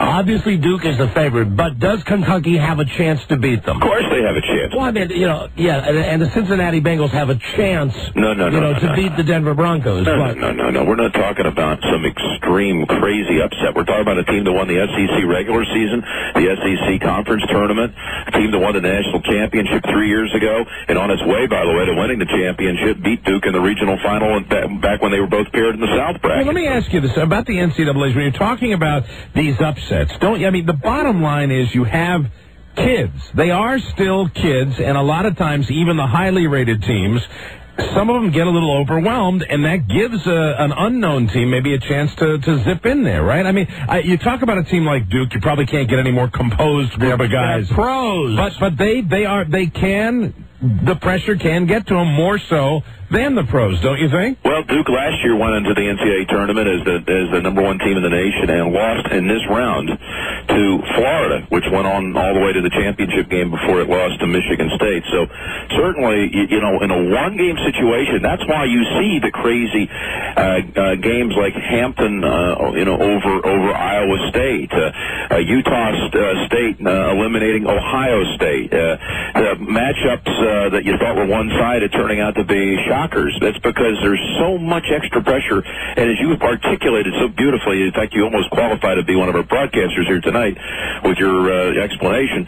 It's just that one game, and boy, if it's close down at the very end of the game, you start you can just see it on the kids' faces. Their minds are just flooded with all these thoughts that we could lose this thing. Our season, it could come to a sudden end here, and it's not supposed to. Of all the teams that are left, which is the team that has the most kids who are driving Porsches and Land Rovers, being coached by Nick Nolte? Which team is most like the Blue Chips team? I haven't been out to study the parking lot situation at the Sweet 16 teams. I don't know. That's a bit unfair. But I go and listen, as the guy that calls it on CBS, if I go and say this team X, there's going to be an uproar in that committee because you're calling them a bunch of cheaters, and I think the NCAA has really tightened down on that type of thing. What about a lot less? What about USC? That's a crooked school, right? When have they been on probation? Have they? I don't know. I'm just throwing out. What about UCLA? They're crooked, right? Crooked. They're crooked as Bill Clinton's penis, right? Oh, come on. How about great group of kids? All right. What about Duke? Just total class, Shane Battier, the senior, and is it true that Duke could beat the Los Angeles Clippers?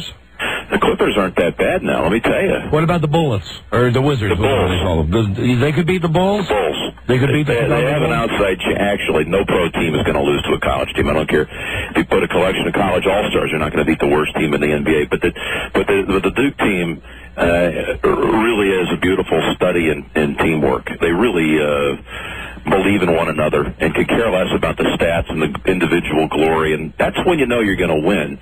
Because you have a group of guys that forego any kind of individual. All right, let me ask you something. Maybe you can't answer. Okay. Of all of the teams that are left, which team's fans, and I mean the students, are the biggest a-holes? Because I know that. Listen, that's the worst question of the last one. No. You're out of control. The fans are out of control. Bad enough that I give you guys all this exposure on the NFL today. Well, wait a minute. In a Duke now gets you're a rap. asking me basically to commit occupational suicide. Jim, Duke gets a rap around college circles. And Maryland, Jesus, they were throwing bottles out on the court. Duke and Maryland get bad raps. I mean, isn't Duke known for really messing with the other players? They're called the Cameron Crazies, because they can really stir it up. But I'm not going to say that I wouldn't use the language as salty as what you suggested at all. Well, that's what we get paid to do, Jim. You know that. I think I get paid not to do. Let me ask you on a level you could answer them.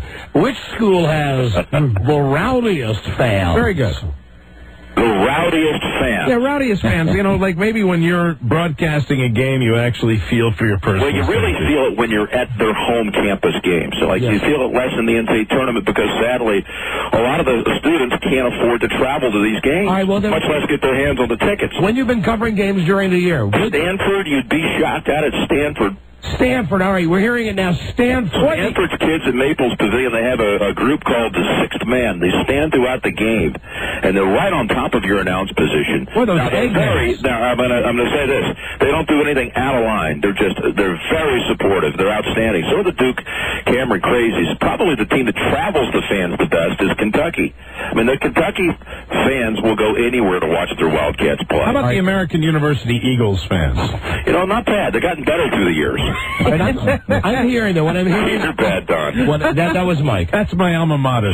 What I'm hearing is that Stanford's are bad, but of the teams that are left in, it's Duke or Kentucky that has the worst fans. I mean, the worst. The worst? The worst fan behavior. The rowdiest. I wouldn't say the worst. I would say maybe the best.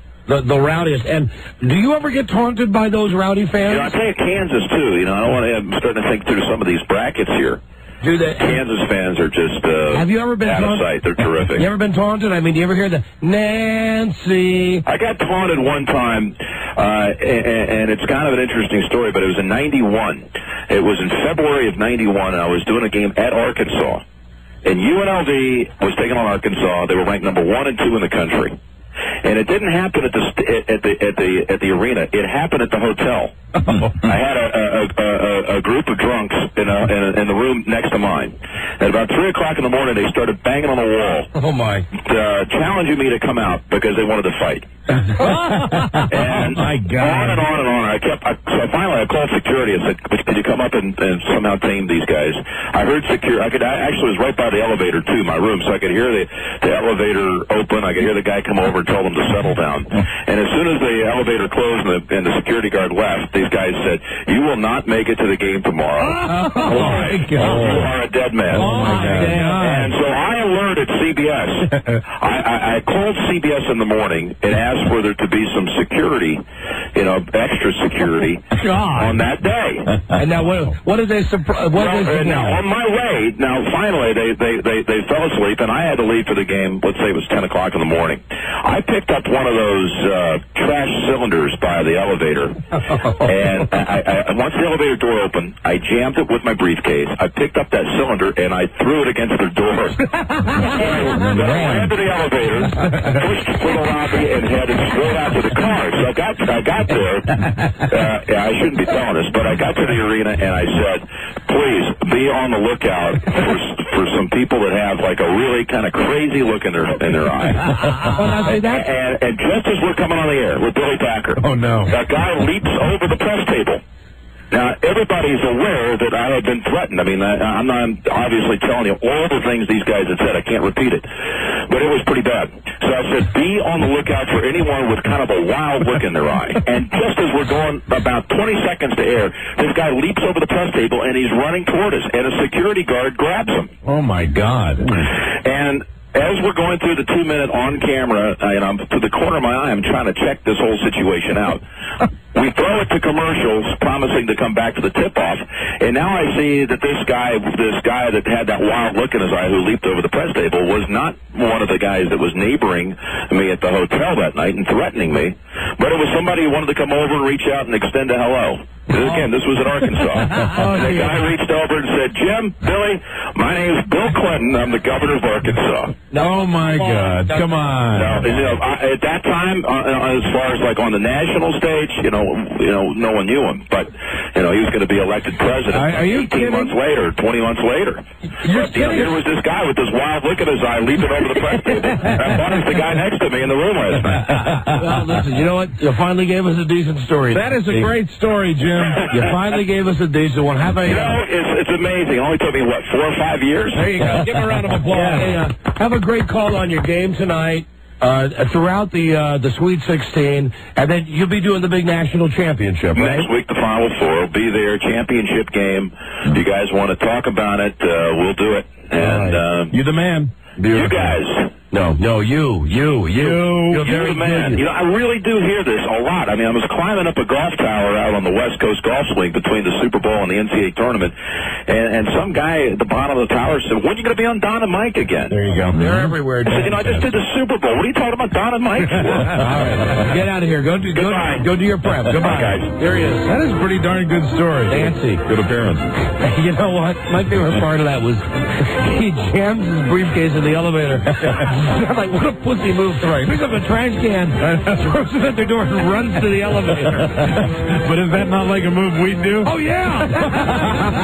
I mean, 100% what we would do. We just wouldn't have the briefcase. Yeah. Well, I'll give him credit. That's pretty funny. It finally made me laugh. Yeah, absolutely. I don't know if I buy the part of the end about his clip that's coming out. Good story. But at night, 3 o'clock in the morning, F you, man. Hello? You're a dead man. man. Hello? This is Jim Nance. I'm in 318. I've been threatened. Here's some bullies outside my room. And then he called CBS for security. Wonder what they sent along. Some 8-year-old with a tricycle. Right. Can I help you, sir? Nothing. And I like, once again, you working in the phrase Nancy. Has everyone ever taunted you by calling you Nancy? Nancy. You know what I'm going to do, Daryl? Nancy.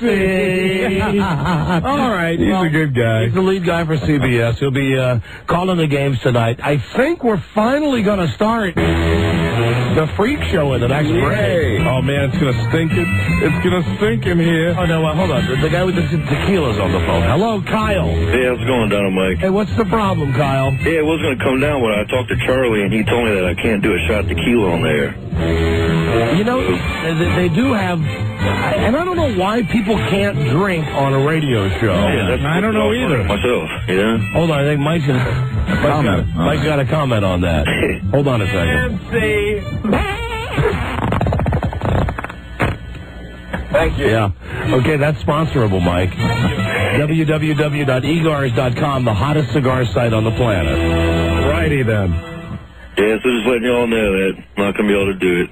Sounds like you've done a few already, though. No, we've done a couple. I've done them before, not today, though. All right, well, you weren't the best act anyway, so yeah, what the hell? That. Figured I'd like to show y'all. Maybe I'll come to one of the Vegas-style shows. That'd be terrific. Check it out. All right, see you later. Take care. God, I just hope we don't lose the guy who's going to lick his own foreskin. Is he coming down? Yeah. All right. And keep in mind, first prize $1,000. Second prize. Did I sound a little so eager saying that? Yes, you did. Second prize will be the trip to WWF in Texas. Although the first prize winner gets their choice of either one of them. That's right. And we will meet our first contestant when we come right back. Number 1, Arbitron Radio, the Don and Mike Show. Hey, thank you. Yeah. I won't keep you long. Could you just please say hi to Don Geronimo and Michael Merritt? So, Don and Michael, hey, how you doing? Nice to see you. Oh, you can't call him Michael. He'll get very upset. Why? It's just the way he is. Well, you're the psychiatrist. Call him Mikey? Would you like to say hi to Don and Mikey? Yeah, hey, Don and Mikey, how you doing? Thank you, Elaine Bracco. You can call Don and Mike anytime, toll free at 1-877-365-3636. That's 1-877-365-3636. They're ready to believe you.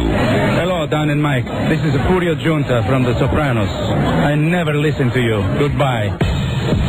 America's premier sex jesters, Don and Mike. But I don't know what the hell is happening in this contest today. Is this the vomit guy? Yeah. What's your story? I'm sitting there trying to drive, and I didn't notice how low I was on gas. I just ran out waiting for my brother to come pick some up for me.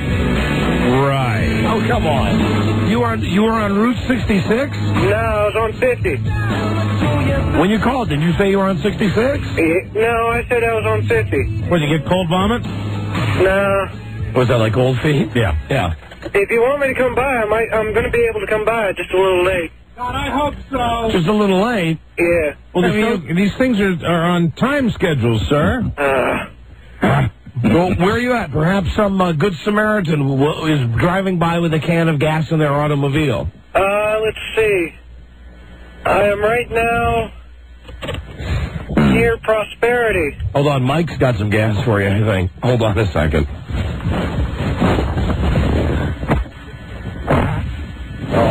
No, he's low on gas. Dry hole. You're running out too, Mike. Yeah.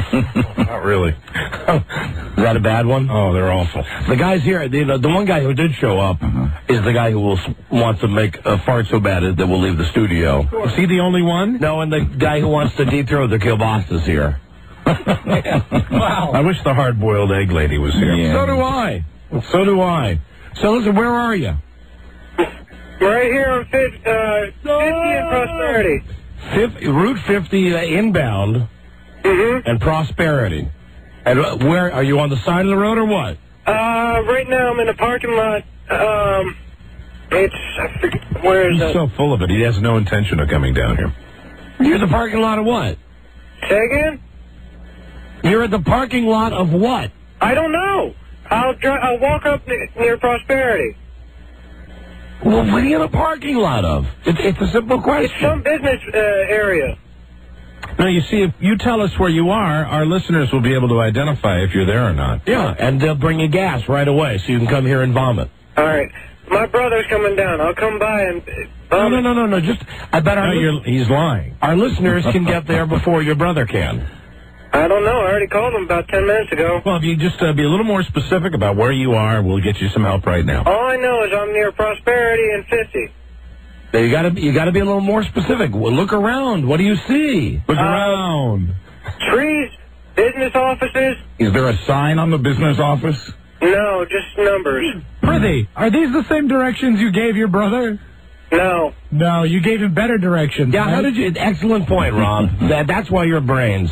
How did you tell your brother where you are? My brother? He knows, what do you call it? My brother? My brother? How did you tell your brother how to find you? Because I told him where it's on the way to campus. Why don't you make it easy on yourself? Make it easy on yourself right now and admit to us that you're lying. I'm not lying. Hold on. I got a guy who says 50 in Prosperity is right at a gas station. Hello, Steve? Yeah, hi, Don. Hi. Listen, you're on the air with this guy. Go ahead. Okay. I was going to say, if you're at 50 in Prosperity, go to north on Prosperity about 200 or 300 yards. There's an Exxon station on the right-hand side. Okay, I don't have a gas container. They have them at gas stations. Most gas stations have one. They'll let you use it. Do you have $20 on you? I have about 10. If you have your driver's license? Yes, I do. If you leave your license, they'll give you a can. All right, I'll do that. Do you see the Exxon station? Not right now, but I can go ahead and go walk into it. It's right up past where Merrifield post office is. It's right up there. And remember, put the gas in your car. Don't drink it. Oh, okay. Shoot, I've been doing it wrong the whole time. Now, come on, really. Are you still there? Yes. Now, are you coming down or not? Hello? Oh, shocker. And he's gone. Shocker. The vomit guy is gone. Waiting on his brother. Yes, of course. He was lying. Yeah. All right, well, we wanted to have a guy vomit on command. Well, bring in the guy who wants to fart. Guy says he can fart so badly. Actually, his wife called us yesterday. Says this guy can fart so bad it will make us... Would you like to come over here? I don't think so, thank you. Make us vacate the studio. We've had some bad death farts in here before. Well, I'll tell you, we have proven on this show that it is not an exact science. No, it's not. We have had, including my friend, that came in here and tried to fart. Oh, well, listen, he was no better than when we did the Las Vegas Style show a couple of weeks ago. Tommy Hilfarter actually came and got on stage, and horrible. He had nothing. Right. Of course, now this guy has never claimed that he's going for sound. Right. No, he's going for something a little more heinous. He's going for smell. Hello, Don and Mike show. Oh, my God. You, please. Hi there. Hi there. Hi, sir. Hey, how y'all doing? Hi. All right, now you do look like you could have a bad fart in you. I want to say that. It's been percolating. And that's a percolating? I've been waiting for it to happen, but ain't nothing happening yet. That is a pretty shirt you have on. That says death is certain? Death is certain. It's a picture of a guy wearing a purple robe, and he's holding a skull in his hand, and there's fire all over the place, and it says death is certain. Interesting T-shirt there. Thank you. Pretty. So you're an optimist. Yeah, I try to be. I never thought about getting those front two teeth replaced.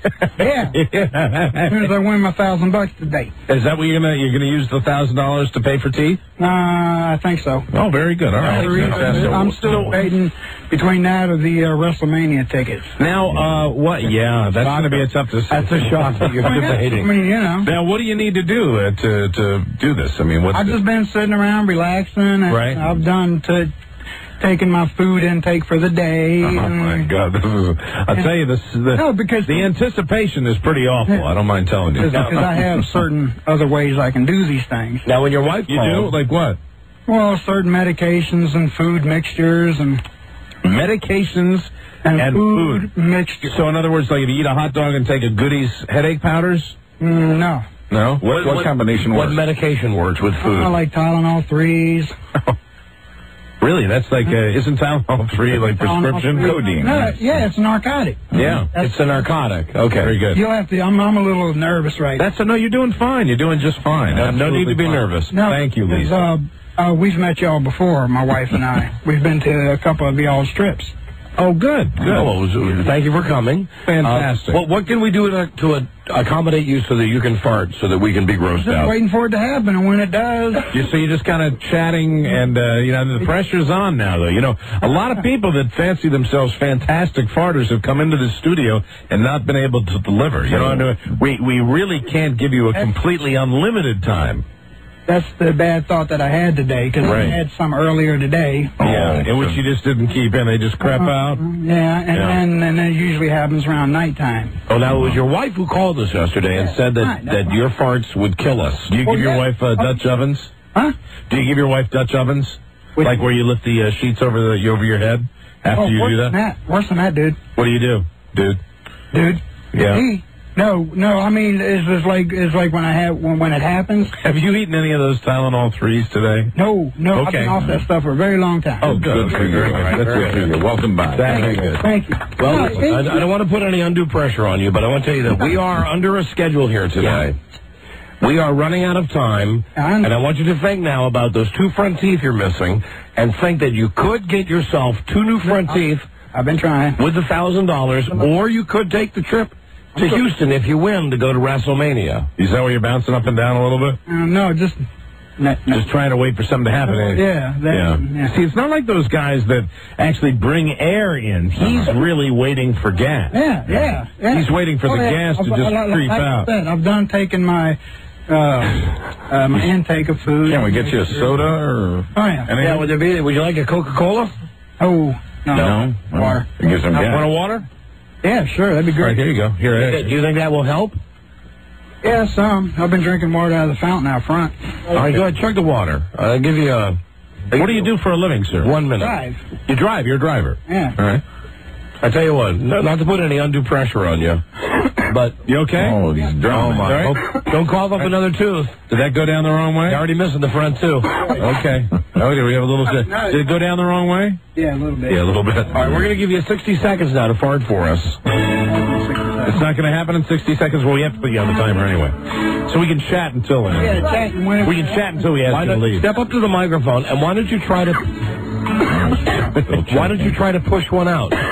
Maybe he could vomit. Let me hear you try to push one out. It don't work. Not happening. It don't work. It don't work like You can't force it, huh? Right. But I mean, it was percolating out there, and I was like waiting to try to get inside. Sure. Now that I'm here, it's Right. not happening. Not happening. Well, you still got, what's he got left, Don? 30 seconds. And you're giving us no effort. Let me hear you try to fart. No. I don't. There's nothing in there. It's all mud. Yeah. Right. Well, and when it does happen, I don't want it to actually, well, in my drawer. Well, you don't want to poop in your drawer. For $1,000, you know. Well, I'm afraid if you stay in here, we're all going to get tuberculosis. Yes, we appreciate you coming by. Oh yeah, I mean, I'm sorry to tell you though that there will be no new front teeth. And no trip to Houston for you. I'm sorry. But it was nice seeing you again. I mean, if it weren't for that, I'd just come by to see y'all. Well, thank you for coming. Great. Well, thank you. Great of you to come by. Thank you very much. Thank you. And now we're going to have to ask you to leave. No. Yes. Yep. No. Yeah. Rob, please show them in. Thank you. No. Security. Thank All you. right, fellas. All right, thanks, guys. This is Jim Nance. Thank you. I'm very scared. Bye-bye. There's a man up here right now. How normal is that? Right. Oh, God. That was fun. That was our first contestant. We may, we've done it before. Yes. If we have to cancel the freak show, we'll cancel the freak show. The freaks don't show up, baby. Absolutely. We've done that before. Without these prizes, somebody will win this stuff today. That's right. Jesus. We'll have to come up with some other reason. All right, hold on a second. People are calling about this. Hello, Don and Mike show. Hey, Don and Mike. Yeah. I think you're putting too much pressure on the guy. Why don't you just let him sit in there? No way. Please, you gotta take a look at this guy. Well, sooner or later, if he could run the contestant that's there out too, I think he ought to win. Yeah, but we have a limited amount of time for each contestant. It really wouldn't be fair if he wasn't in some kind. And we gave him what? He was in here for about 5 minutes. Yeah, more than that. The guy couldn't fart, man. You got to be ready. You got to actually prepare. Right. And if you're a skilled farter, you can time it so that when you walk into the studio, at least you get one good ripper. Right. I mean, sorry, I'm not the handsomest guy in the world, but Jesus Christ, I'm Fabio compared to that guy. No way I could stare at that at that guy's jack-o'-lantern smile for the whole show. So he's just going to have to go home and continue to percolate. Okay, guys. Thanks a lot. Sounds good. Bye. It's too bad, though, because I bet he would have taken the trip to Houston. Well, I mean, I bet he would have gone for the trip rather than getting his front teeth replaced. People should be able to do it on cue. Mike's got another one for us. Why you're loaded today? Thank you. Yeah, see? Very expressive. That's nice. Thank you. That was nice. Oh. That one smells bad? Yes. All right, bring in the kielbasa guy. At least one person is here who maybe can actually perform today. Yeah, this guy probably choked to death. Keep in mind now, the guy who makes himself throw up, he allegedly has run out of gas. Mm-hmm. The guy with really smelly farts, he couldn't fart. The guy who's going to snort the goldfish is en route 95 driving up from Baton Rouge, Louisiana. Wow. He had no idea the traffic would be so bad. And the guy who is licking his foreskin is on his way down here. Very good. Now here comes the, how old are you? I'm 21. 21? My God, you look 12. 21. And what's your name? My name's Jason. And Jason? Jason, you're going to deep throat a kielbasa? Yes, that's what I'm going to do. What is that tattoo you have, Jason? That is a guitar and says rock and roll, and it's got my band name, the others, underneath it. Oh, you're a musician? Yes. Oh, then you're like Mike. No, he's not if he's a musician. Well, we would love to go on tour with Crap. I would be honored. Well, a lot of people want to tour with Crap. You know who he looks a lot like? Who? Is a really skinny young professor from Gilligan's Island. He does. Yeah, okay. He looks like Russell Johnson. He does. A young Russell Johnson. Now, you're not a fagula, right? No, I'm not. But when did you decide that you could deep throat an entire kielbasa?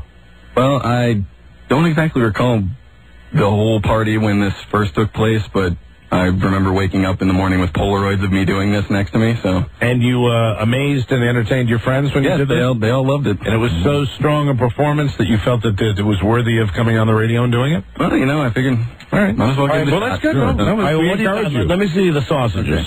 Let me take a look at the sausages. Sausages. Oh, let me look at that. Okay, now that's, can I touch it for a moment? Substantial. That's, I'm going to hit the microphone with it. That looks very familiar to me. That, oh, look, it has goo that came off it when I got a flat of the goo here on the plexiglass. Lisa, how long did you estimate that to be? Oh, look at her.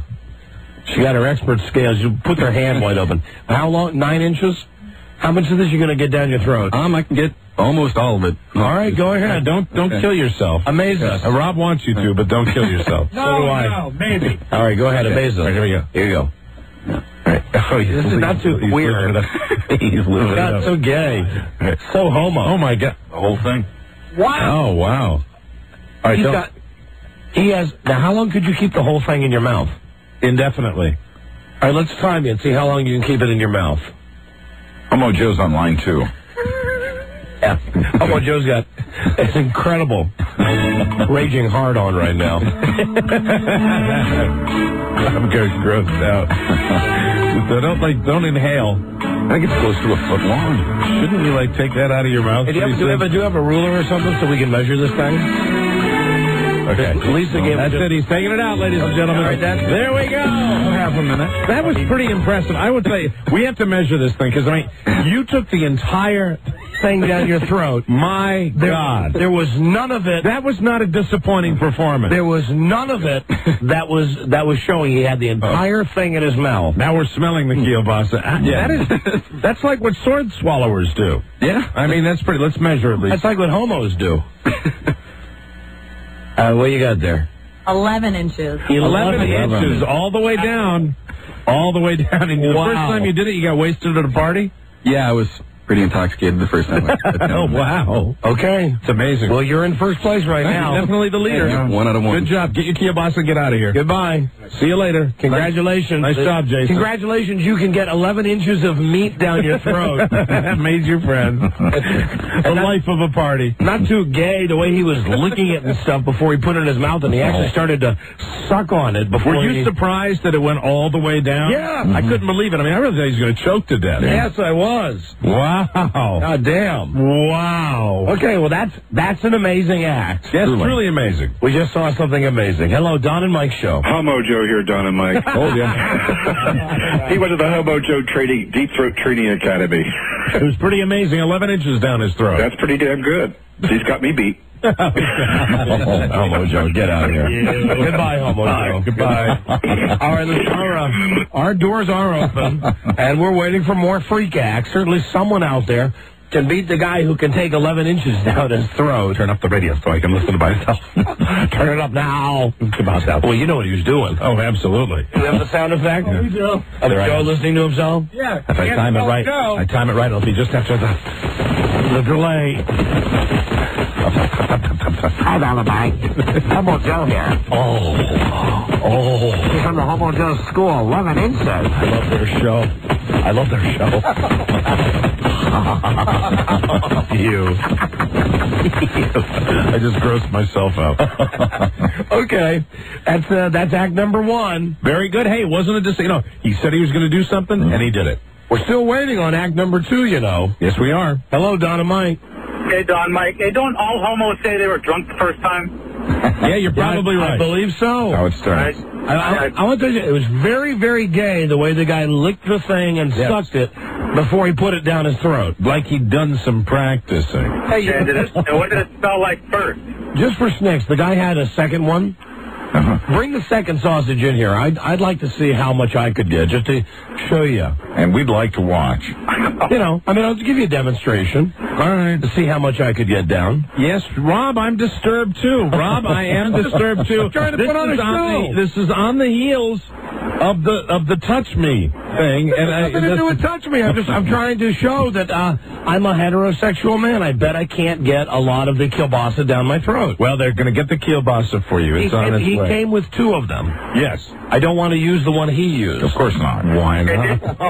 Did he tilt his head back, or was he on his knees? Okay, you. You're a little too curious about it. All right, goodbye. All right. Or maybe I should ask Lisa. Although Lisa doesn't like doing that. No, right? No, and you've offered already, and I think we're all waiting to see. Yeah. Okay. Yeah, okay. We all right. your arm. Okay, yeah, right. Excuse me, I'm trying to do a show here. Trying to be entertaining. Just want to give you what a normal guy's excuse you gave the last. A normal guy's perspective would be on that. Where is the kielbasa? Where's the second one? Where's the super sausage? This is a limited time offer. That's what they call me at the gym, incidentally. Because everybody's making me feel bad about that offer now. I wore too tight workout clothes one day, and I got the nickname Super Sausage. Oh, boy. Yeah. They love it. Ooh, I almost said the bad word. Instead of a-hole, I almost said the real word. Hey, come on, where's my sausage? Hello, Don and Mike Show. Yeah, I wanted to tell you guys about a good recipe for making farts. Well, don't tell us. Tell the guy with no front teeth, man. Call him at home. He's the guy who screwed the pooch. Hello, Don and Mike Show. Hey, is Don and Mike taking calls? There's a fresh one for you, Don. Hey, Don. Yeah, what? Buddy. Yeah. Hey, calling from down here in Delaware. Yeah, hi. Down to, listening on, was it 95.9? Hold on a second. Don's going to try to do the sausage thing. The what? That was maybe an inch and a half. Okay? Hey, just wanted to call. We love you down here. Calling from Delaware. I'm no fag, okay? Oh, well, just because you can't do that doesn't mean anything. At least I am sure that there are members of the gay community that probably are very bad at that. The fact is... They're all good at it. No way. I just want to show you what... I bet Homo Joe would be able to tell us that it doesn't matter. I want to show you what a normal heterosexual man could do with this. And you want to take the other end and try? Sure. That'd be great. Can you all meet in the middle? Pull the plastic. Yeah, pull the plastic. There you go. All right. There you go. Try the other end. So disgusting. Sausage that a listener brought in. Thanks, Rob. All right. Give it a try, Mike. Hey, you're getting a lot more than I did. Okay. You got... I know I did. Okay. How much did I get? Almost. Half 6 inches. Half. That's all I'm saying. You made fun of me. And you made fun of me. You did 6 inches. You're a fag. All right. I don't want it. Silly little... Throw it away. It's going to stink in here. It'll stink nice. Come on, Rob, take it out. Just hold it in the middle where it wasn't in either one of our mouths. The plastic on it. There you go. It's sheathed. Okay. Now it's on the floor now. Rob, it fell on the floor. It's on the floor now. It's on the floor. Make it go away. I just want to note for the record, I was only able to swallow 1.5 inches of that. Mike was able to swallow 6 inches. 6 inches. 6 inches. Mm-hmm. Right. Yep. Yes, sirree. Gotcha. Well, it was for the show. Hello, Don and Mike show. Yeah, you mocked me, but you sure did come around on that, didn't you? I sure did, Don. I sure did. Hello, Don and Mike show. Don and Mike. What? Big shocker. Just came through 50 in prosperity. But you guys are making me gonna vomit here shortly, so. What are you saying? Are you talking about the guy that was supposed to come in here? No vomit guy, but I'm about ready to get sick in the car myself listening to you two with this kielbasa. Hey, we're just trying to entertain, sir. It's very entertaining. Don't get grossed out by me. I'm a hetero. I was only able to take 1.5 inches. Talk to my friend there, Deep Throat. Call me Mike Lovelace. All right, goodbye. Carry on and entertain. All right, thank you. Carry on. Goodbye. See you later. All right, well, that's it right now for the freak show. I really tried hard. I know you did. I don't know how hard you tried. I don't know. I don't know how hard you really tried. I tried, Mike. I tried my damnedest. We will be right back. Number 1, Arbitron rated, The Don and Mike Show.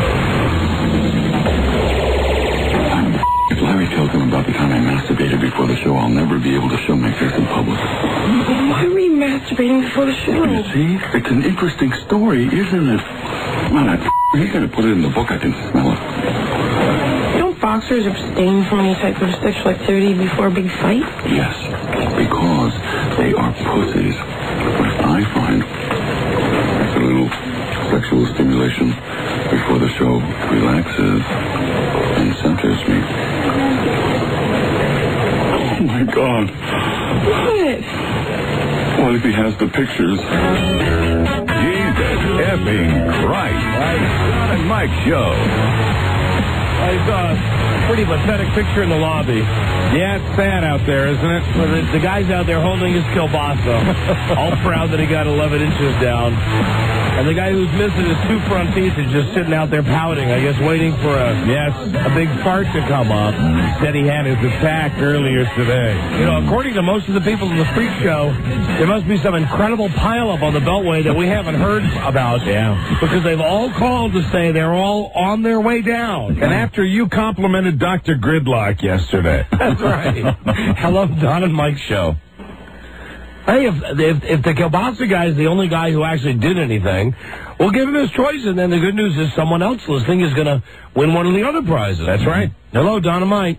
Yes, I want to remind Mike that the average male penis size is 6 inches, so he could accommodate the average man. Not that there's anything wrong with that. Yeah, but I think I can try harder. Hello, Don and Mike Show. How you guys doing? Hi, we're doing great, thanks. Hey, Mike, I've got some knee pads in about 6 inches if you're available tomorrow. I'm not, sir. I'll be out of town, but, when we come back from vacation, call again. Thank you. Goodbye.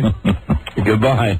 Hello, Don and Mike Show. I know why you giggle. Hey, Don. You know he got like one more of those calls, right? No. I got one more of those calls. Look at no, I know what I'm saying is no. On screen. What I'm saying is that you're giggling because I'm good for about one more of those. Oh, and then you're going to go off. No, I was showing you that it says on my screen, on screen. No, I know, but I mean that's the giggle. On screen. The giggle is because you always see it in my face that I'm good for like 1 or 2 more of those, Hello. And then this like cool exterior will just erupt and I'll throw my golf club again. Don and Mike Show. Don. Yes. Buddy. What? Hey, man. Thank God I got through.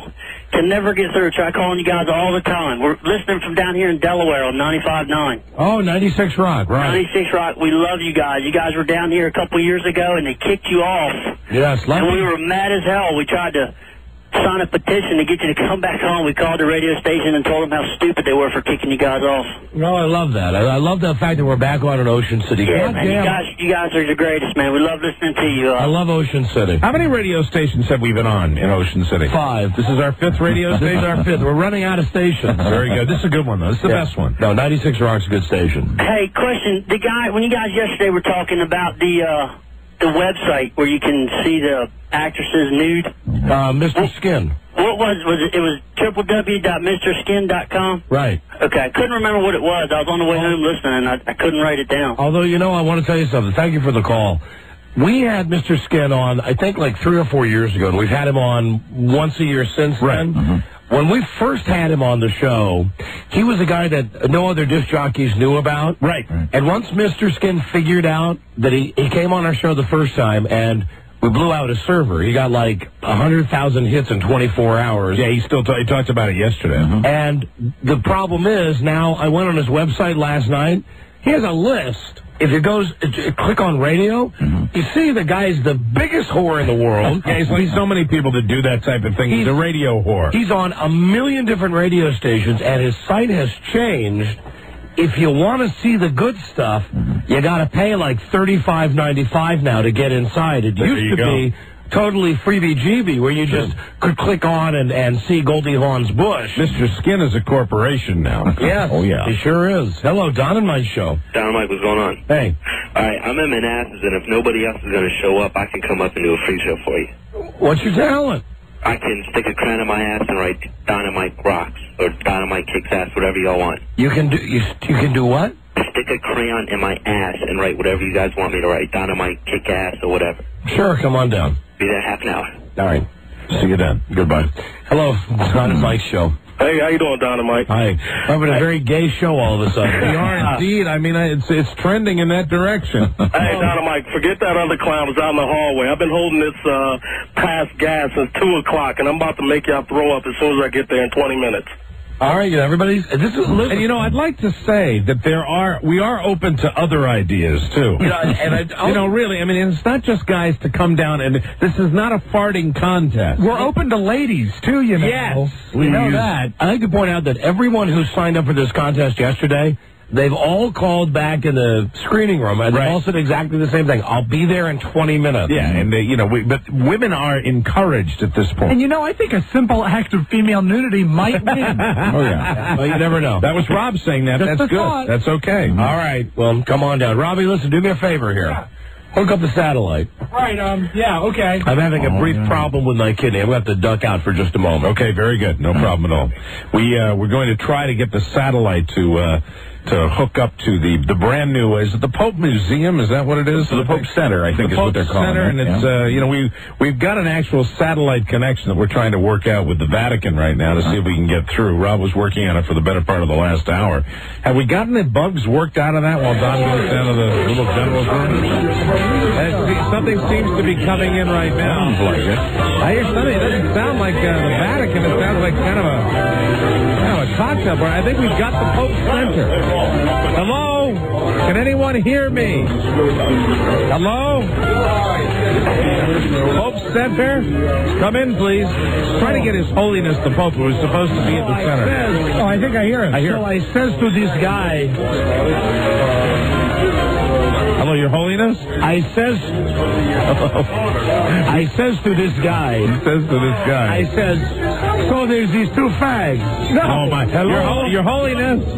Your Holiness, can you hear me? Yes, we hear you. He says to this guy... Is this the Pope? He says...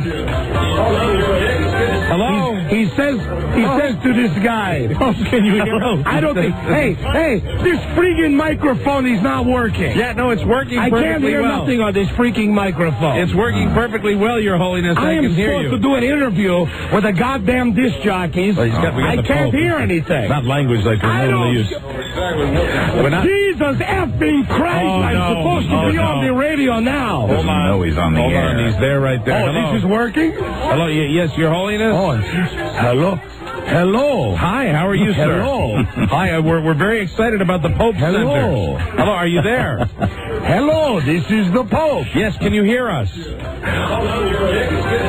hello. The Pope Center is open? Yes, it is, but I don't think the Pope... Can you hear me? I can hear you loud and clear. That is the operative question. That is loud and clear, Your Holiness. Ask the... Hello, Your Holiness. We're having obviously Ask some the boy technical with the big difficulties. head what's wrong in the production room. I will when he comes back in here. I'll try to figure out exactly what's going on. Yeah, Your Holiness, can you hear me? Rob, what are you doing? Hello. Not hearing it? I am not hearing anything. He's not Rob. hearing anything, but we're hearing him loud Rob, and clear. I'm not hearing anything. Which is very good. God damn it. Hello. Hello, Your Holiness. Hello, Rob. Hi there. Your Holiness. These hookups are tricky. Oh, boy, this is... now, can you hear me now, Your Holiness? Let's see, Rob, I'm going to call you up on the hotline. He's having trouble... Answer the phone. He's having trouble hearing us. Mike, answer the phone. I know, yeah, I understand. I'm going to call you on the hotline. Very good. He's calling the hotline right now. Waiting on it. We're waiting on it to ring right now, and then we're going to see if we can He get has through. the hotline number. This is quite pandemonium down at the Pope Center. We're trying to find out. We're now simply waiting for that hotline to ring. A lot of excitement down there. Dialing the effing phone. Yeah, now he's doing President Bush There we is go. here today. Hello, is this His Holiness John Paul? Hello? Hello, how are you, sir? Hey, what the F is wrong with this production room, man? I'm not, I was hearing you loud and clear, Your Holiness. You were about to tell... Can you hear me on the microphone? Yes, I can hear you loud and clear on the microphone. So you mean when I talk right now? You hear me now? I hear you. I'm going to hang up on you now because You hear me? No, leave him on there because all right. he can monitor us. There's obviously Very one-way good. satellite. Your Holiness, are you there, sir? Hello? How are things at the Pope Center? Who's this? This is Mike O'Mara, Your Holiness. Oh, the fag.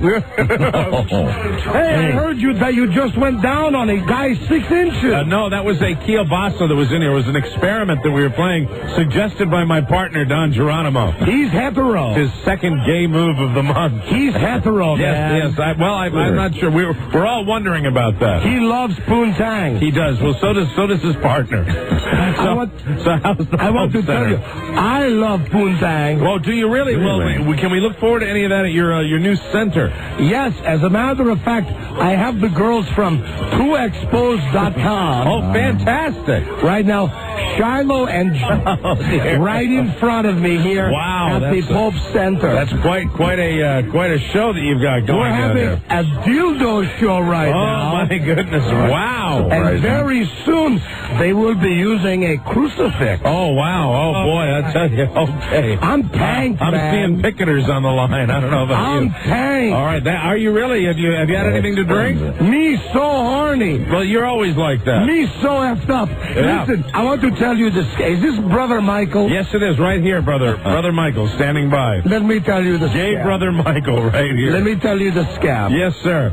So the concert promoter, he calls me up and he says, "Hey, JP. Yeah. I got an idea. Sure. We got this warehouse. We put some of your crap in. Right. Some of your faggy hats. You're there right now, right? Yeah, I'm here now. We're having a party. Right, okay.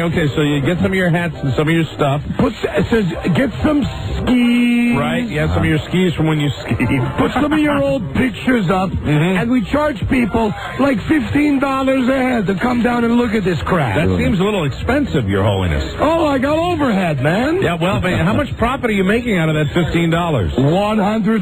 Oh, there you go. Yeah, because everybody's time is donated, right? And listen, anyone who wants to come down to the Pope Center tonight, I'm going to have the Maryland-Georgetown game on the big screen. A lot of people should realize the Pope is big-time March Madness supporter. I know who's winning. Who's going to win tonight?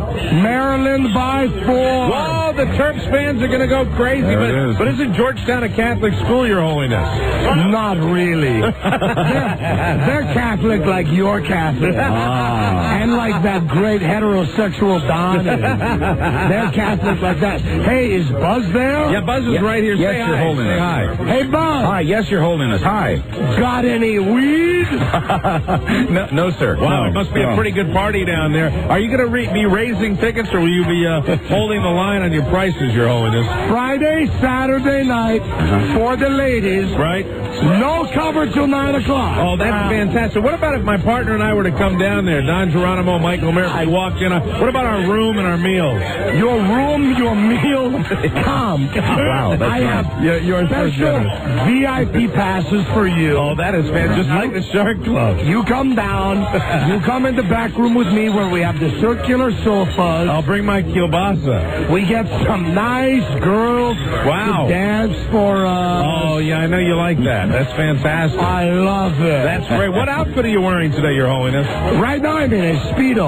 Oh, my God. Really? With my pink Pope hat. Oh, the pink one. My pink Pope hat. Oh, is the Speedo blue? It started out blue. Oh, dear. Now it's got some stains on it. Oh, my goodness. What are you driving around in while you're in the States, Your Holiness? Well, I have the Ray Lewis special. Oh, really? I have a Lincoln Navigator limo. Does that Pope on the side of it?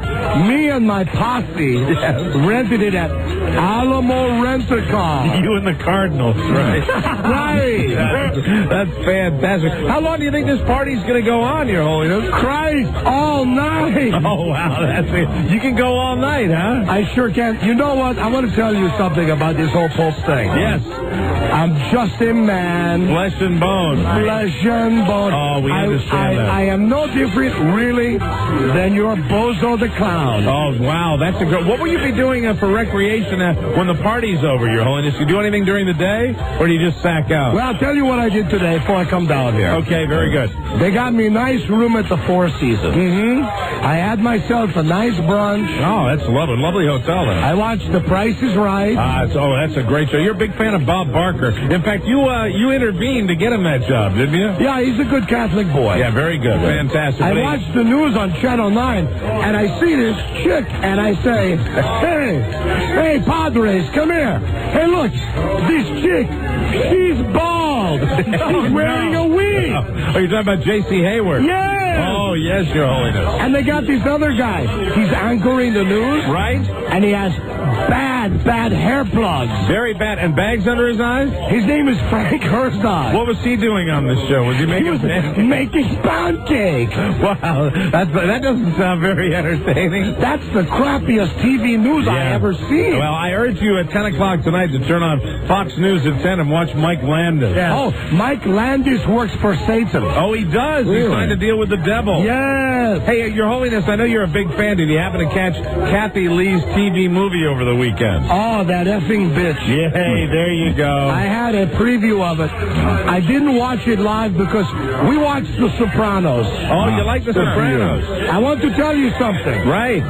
That rape scene, yes, that was very realistic. Well, yeah, it's a very well-written show, very scary. I want to tell you something. Yes. Tony is going to kill that mother effer. Right. When the employee of the month, he's going to kill him, man. I'm so glad you're still into the show, even though they haven't had Monsignor Jughead on Hold there. on. I have to meet someone. Hold on. Okay, very good. Hey, Michael. Oh, you the man. MJ. No, MJ. you the man. Hey, has MJ gone down there? You the man. Wow. For me. He loves basketball. Oh, you are my man. Oh, you the dog. Who let the dog down? Hey, Your Holiness. Hey, go in there. You get laid. Hey, hello. I want to tell you something. Was that MJ? Michael Jordan just came by. Wow, that's incredible. And he gives me a pair of brand new Air Jordan. Wow, great. I know you're comfortable in those. You They're like those. silver and they have wings on them. How you doing from three-point land? You still making those three-pointers? I'm not too good from behind the arc anymore. You know, those will look so good, we'll have to shorten your skirt so everyone can see them. Absolutely. I hate wearing that faggot dress. Oh, boy, that's such language from His Holiness. Boy, what kind of man are you? I am just a man. Just a man? Flesh and bone. Flesh and bone, of course you are. And I'll tell you something else that's pissing me off. What's that? What's your beef? Survivor. You don't like Survivor? Well, I watched it last night, and it's all the crap that they already had on. Hey, who's going to be the last survivor, Your Holiness? You usually have an inside line on things like that. The chef. Really? Keith. Oh, Keith, the chef is going to win? Yes. Wow, that's great. That's what the big guy wants. Huh? Hold on, I got to say hi to someone. Hold on, okay, Hold on absolutely. a second. Hey, you big piece of ass. Come here. Wonder who he's saying hi to. Wonder who he's talking to. You just called him a big piece of ass. I love your show. I can't wait. Oh, you're so great. I love your show. Oh, come on, get out of here. I wonder who he's hugging.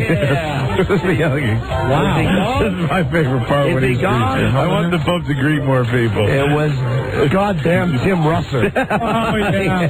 Big, doughy Tim Russell. I don't even think he's a Catholic. Pope is so two-faced. He's so nice to people's face. Like, so mean and behind. I hate most people. Are there any other famous people at the party, Your Holiness? All right, I'll turn around. Okay. Bear with me for a moment. I will, absolutely. Let me call someone else over. Oh, hey, come on over. Say hello.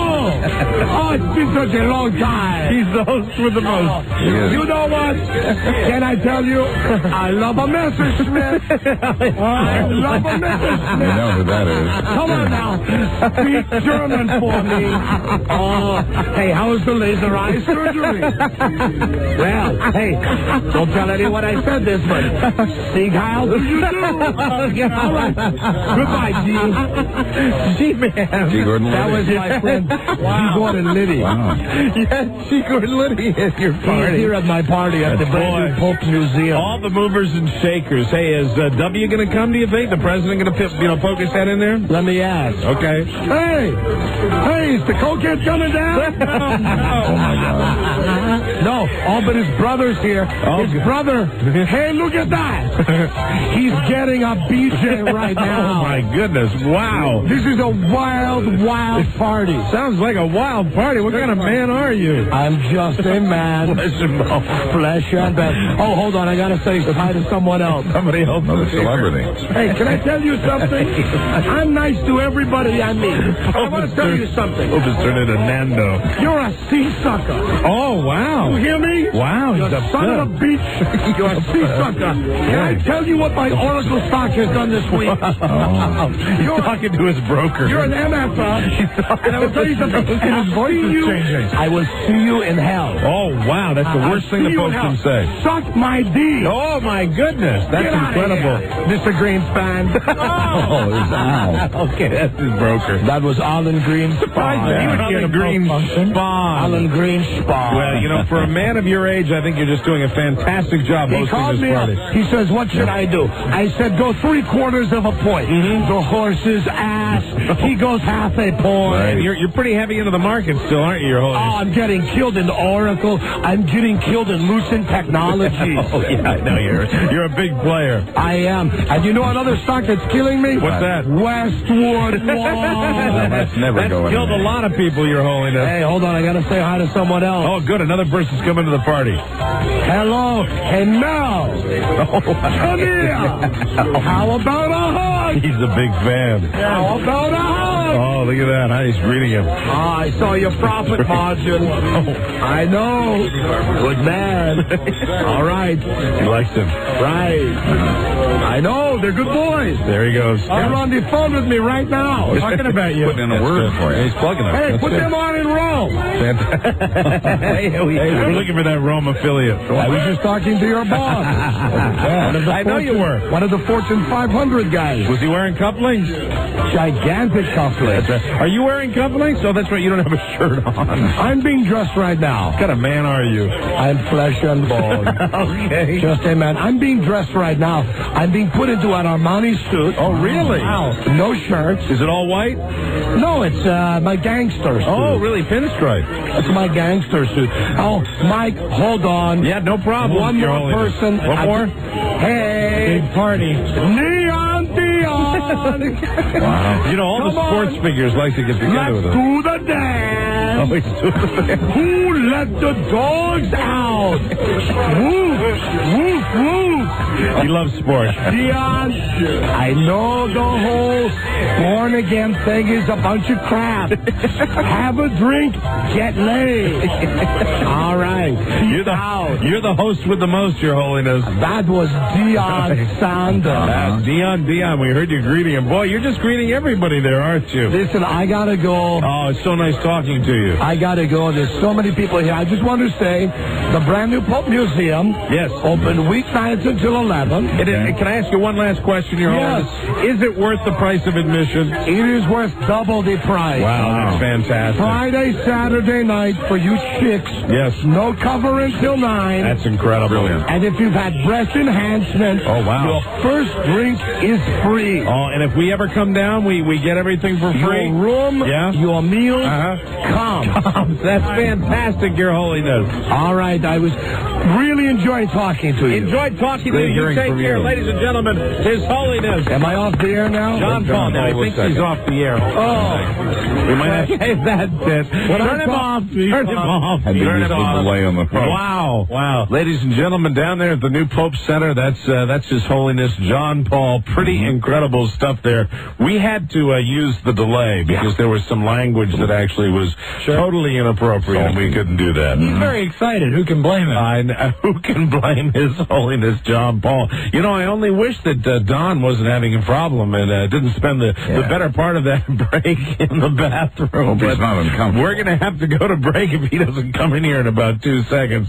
But he will check stop back at the party? Let's check back at the party. No, he's walking in here right now. Here he comes now. Now he's running back down the hallway. Thanks, Rob. Great. Okay.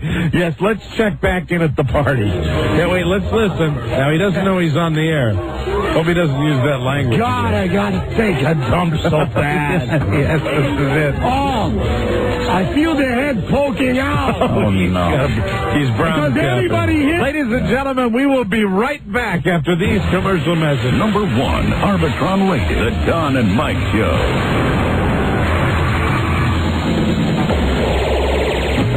Stay tuned for your chance at $500 for naming the secret sound. Only on the Don and Mike Show. Excuse me, Chief. I got something here you might want to see.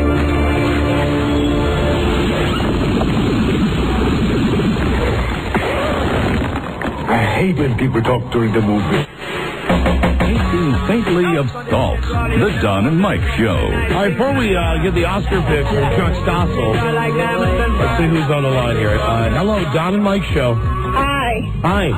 This is Fart Guy's wife, and I would like to encourage you to give him another chance because if he can work up a good one, trust me, it'll be worth it. I'm like about 2 miles away, and I thought I'd come down and squeeze his belly and help a little. Well, if you want to, you're welcome. I think he's dejectedly sitting out in our lobby right now. Is he still out there? I think he's waiting for a chance that's never going to come. I spoke to him on his cell, and it sounds to me like he's laughing it up with the sausage guy, so I don't know. Well, he is out there. He looked kind of dejected. Well, if you want to come down and rub on his stomach, we'll give him one more try, but he just can't have unlimited time in the studio to fart and gross us out. Gotcha. All right, thanks for the call. Okay. Hey, what a nice supportive wife you are. Hello, Don and Mike Show. And even if he doesn't win a contest, buy him his front teeth back. Yes, absolutely. Hello, Don and Mike. Hello? Hello. Hey, Don, hello, Mike. Yeah, I was calling to say, you need to take it easy about playing with God, man, because right after you did the cross thing, that's when you got those kidney stones. After I did what cross thing? Well, the Dookie cross. You know what I'm talking about? No idea. Let me see.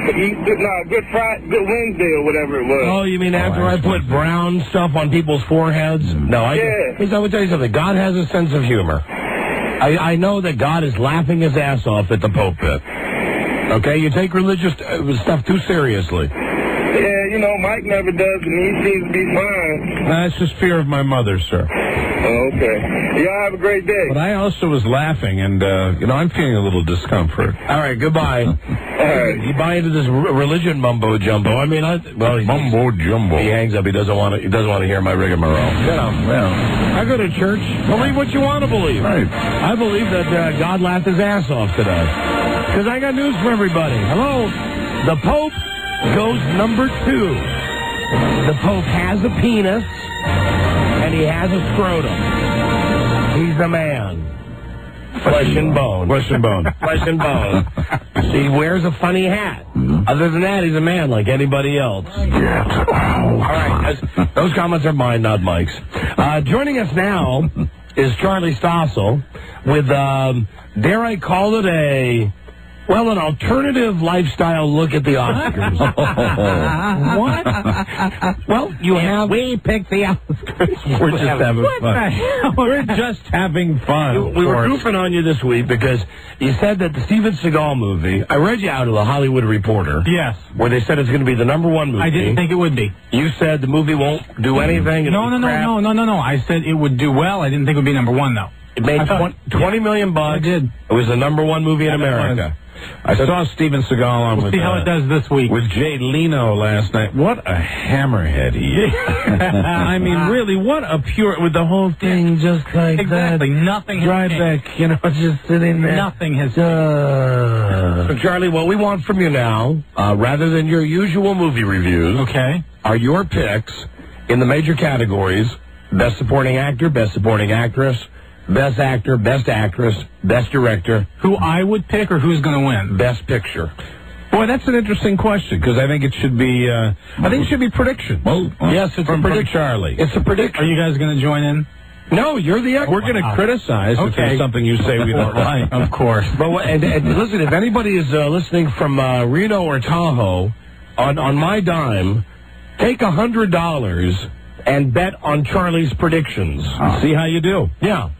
I'm going to take $100. I'm going to wager on your movie knowledge of what's going to win. Now, I don't have the list in front of me who's nominated for what, but I'm sure you have your choices ready. I'm sure you must. You're in the movie business. Yeah. So You're connected. Charlie, who is going to win for Best Supporting Actress? Best Supporting Actress. Are you prepared? Yeah, Kate Hudson. Who are the nominees? Frances McDormand, Kate Hudson. Out of those two, that's it. That's all I know. All right, but I know who I like. Okay. Now is that your pick or That's is my that pick? That's who I think, and that's who I would have voted for if I would have gone with Meryl Streep. She's not in it this year, Mike. Oh, okay. All right. All right. No problem. Who will win for Best Supporting Actor? Benicio del Toro. From Traffic. Are you sure about that one? Yes. That's a strong category. Yeah. Albert Finney is the only outside shot to do well. And that, I like Tom Hanks. That's Best Actor. That's Best Actor, Mike. Okay, Charlie.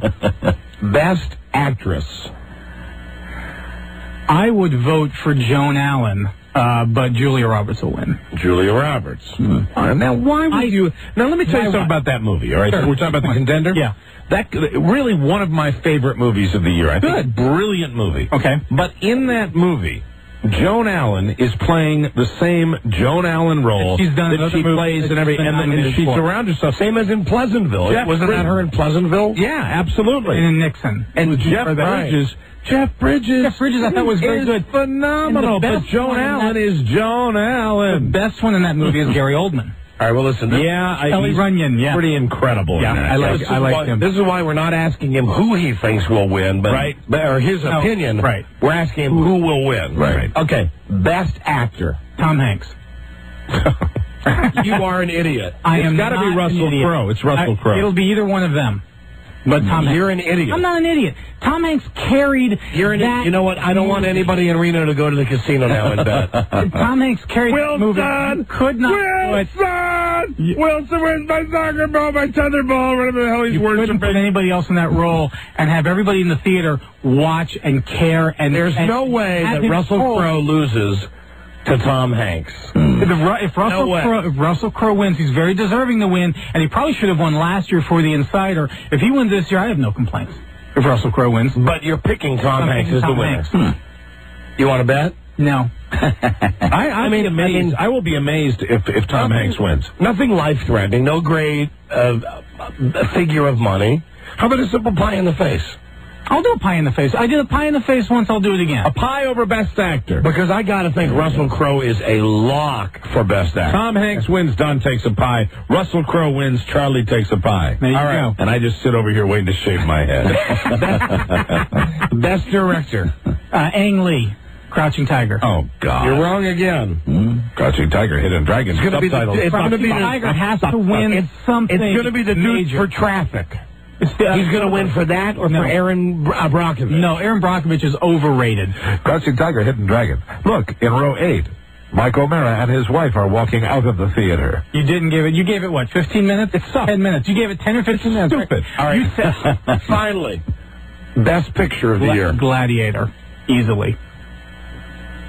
You might be wrong about that. I think Aaron Brockovich will win.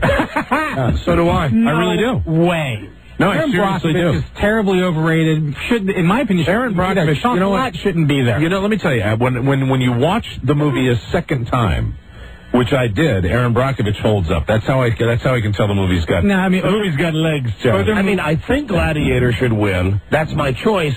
But I think that the retards that vote will pick for Aaron Brockovich. 15 out of the last 18 years, the movie with the most nominations has won Best Picture. So to review now, where's the guy who's going to do the voting or the betting?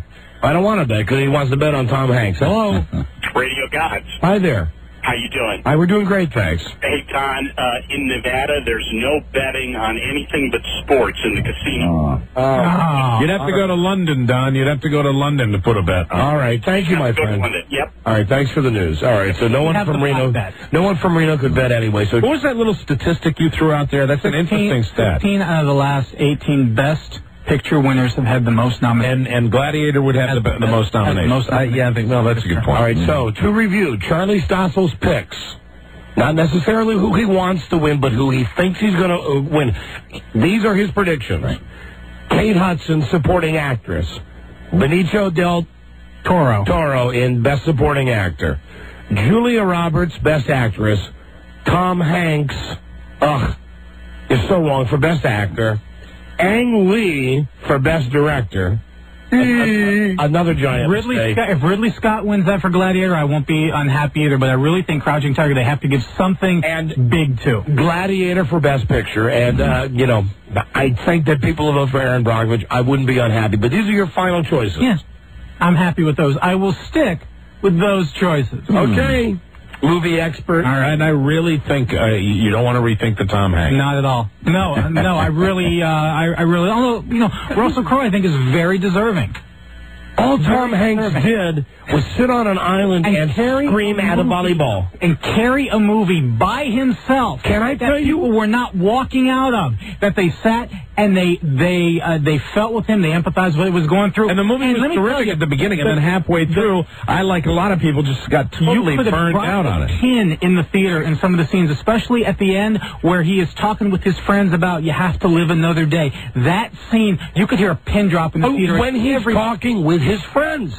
But when he's on the island with the volleyball. On the island, the time went through. You talk about him being on the island with the volleyball like he was making love to it every 5 seconds. The volleyball was not the major centerpiece. The volleyball was too much of a centerpiece in the whole movie. And furthermore, if a guy was really on an island for 4 years with a volleyball, you know what he would have done? Yeah. He would have carved a hole in the volleyball, and he'd be making love to the volleyball. The volleyball would be filled with his love. That it would be. All right, you're dead wrong about that. But with Gladiator, if Russell Crowe wins, it's a great movie, one of the best movies I've seen in years, and I would have no problem with you. I agree with you there. I think Gladiator was a phenomenal. So those are your picks. Yeah. You stand by them. Stand by them.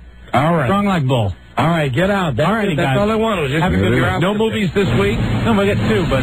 All right, what are they? Real quick. The Brothers. What the hell is this? This is a female version of or guy version of a chick movie, where it's 4 guys growing up together. The playboy among the group decides to get married, and now these 4 guys who have had women troubles all their lives have to think: are we now going to settle down and be men in these committed relationships? Sounds like a piece of crap. How many porcelain dolls? 3. On the new scale. On the new scale. So you give it a very high rating. On the new scale. Who's the biggest star in it? Dale Hughley. Morris Chestnut is in it.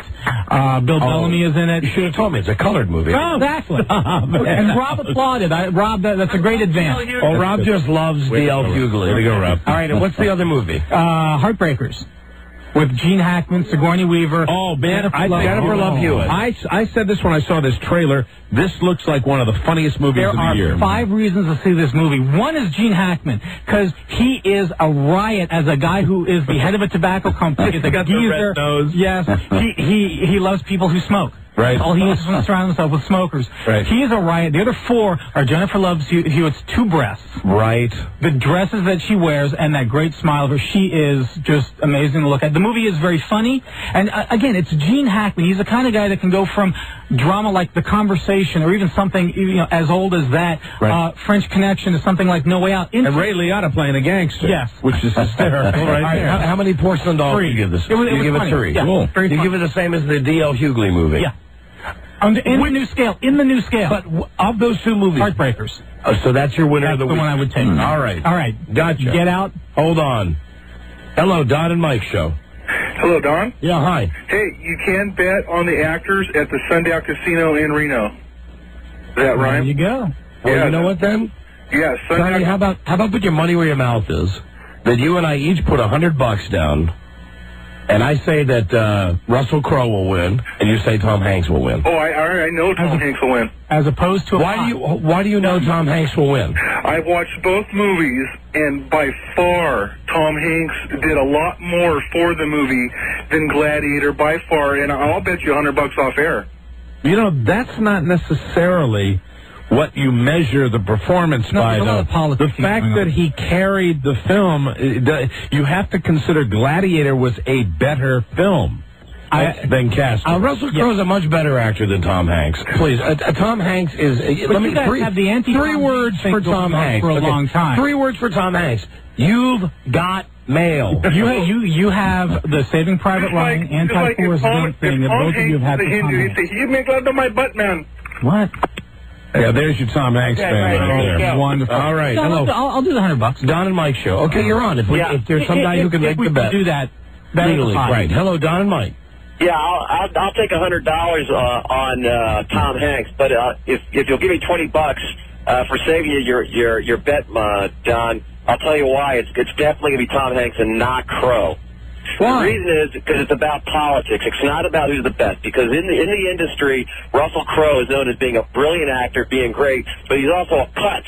And he's impossible to work with. He's a pain in the ass. You know what? I'm listening to a guy who's getting all of his information from Entertainment Tonight and Access Hollywood. I'm telling you, it's a lock. Tom Hanks is so much more loved. It's a lock. But it's going to be it's a popularity contest. It's a lock because that's what Mary Hart is telling you. No, it's a lot. When's the last time Best Actor ever won that was hated? I want to tell you something. I am more into the Hollywood community than you are, and I'm not in the Hollywood community.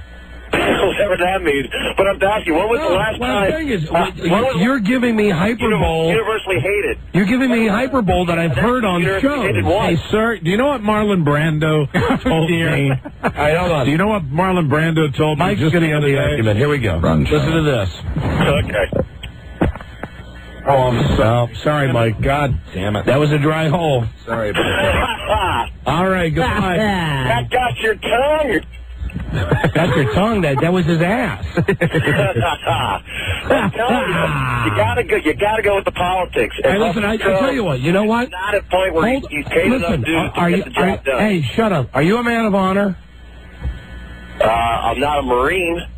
What I mean is, are you a man of your word? I am a man of my word. You leave your name and address with Lisa. Okay. I'll bet you $100 that Russell Crowe wins. And if I win, you send me $100. What if neither one wins? You're on. I'll do it. There's not a Then chance. it's a put, but it Wait a minute. But suppose Tom Hanks wins, you're going to send me $100. Yes. Yes, and you know I will because I'm here doing the show. But I don't know who you are. Okay. Really? So we have a bet? We got a bet, or I'll do you one better. I'll either give you $100 or No. Rewrite it, okay. sir. Don't rewrite it. Spendable then. I'll do it. Okay. Give your information to Lisa, along with the phone number, so I can call you the first day we get back from vacation and tell you that I want my $100. You can do that, but We're not no gonna... excessive berating on the air though. No, we're not going to mess with you. We're just, I mean, you know, if you lose the bet, you lose. If you win, you win. Sounds good. Okay, great. But then you pay me the $100 if you lose, though, right? Yes, I've said that. You got it. I pay my bets. You got it. But this is a sucker bet. Christ. Not a sucker bet. Christ, it's a sucker bet. I wouldn't go that far. Yes, it is. You want to bet? No, but I mean, it's definitely between those two guys. I don't think it's a lock for either one of them. Tom Hanks has too many Oscars. There's no way he wins. I agree with that. I agree that's part of it. Hold on a second, please. Your bet. I forgot you're doing that thing you do with bets. Hello, Don and Mike show. Hello, Don and Mike. It's the NCAA guy. I actually think that Tom Hanks is going to win it, too. And just like my other bets, I am confident. He sounds like the Alien and Galaxy Quest. We would be very happy if you would bet with us. Is this the guy who is going to come down and shave his head if one of our teams gets in the Final Four? This is the guy. It's two of your teams now. Don't forget, it was... No. It's no, you don't. No, the bet is any one of our Final Four teams making it. No. That is not true. I thought you said no. Wait, the last one. You know how you guys play tape back? Play the tape back of that one because you'll be dead wrong. Buzz, what you're nodding. I think he might be right. Originally, it's gotten changed in our retelling of it, but the original bet. Two also. Robin saying two. If any two. Yes, I'm sir. sorry. Hey, and I will win that bet today. Today, as a matter of fact, one of those guys will go.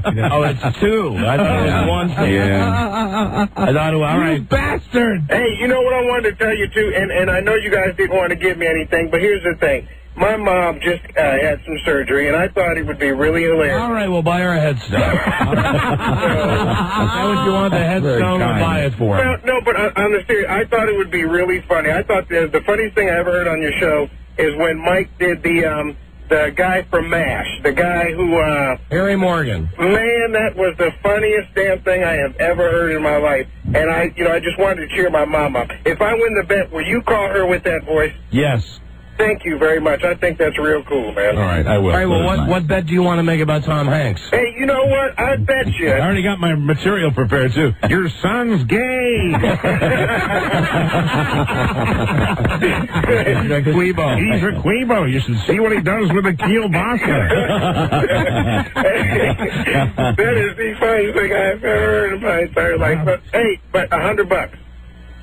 You want 100? I already bet another guy $100. I bet you 100, Mike. I'm good. Wait, what are you betting me for? Don, I apologize. What's all the betting going? Don, I'll bet you 100. I already bet a guy $100. All right, I'll bet you, you know what? Have you ever had Famous Dave's barbecue? I'll get a gift certificate to buy your entire family dinner. Get out of here. No, only one bet's fine on that. It's a $60 dinner. I'll buy your entire family dinner. No, thank you. Goodbye. We'll talk to you after the Final Four. You got it. Take care. How come no one's bothered to tell me and Mike that it's two teams?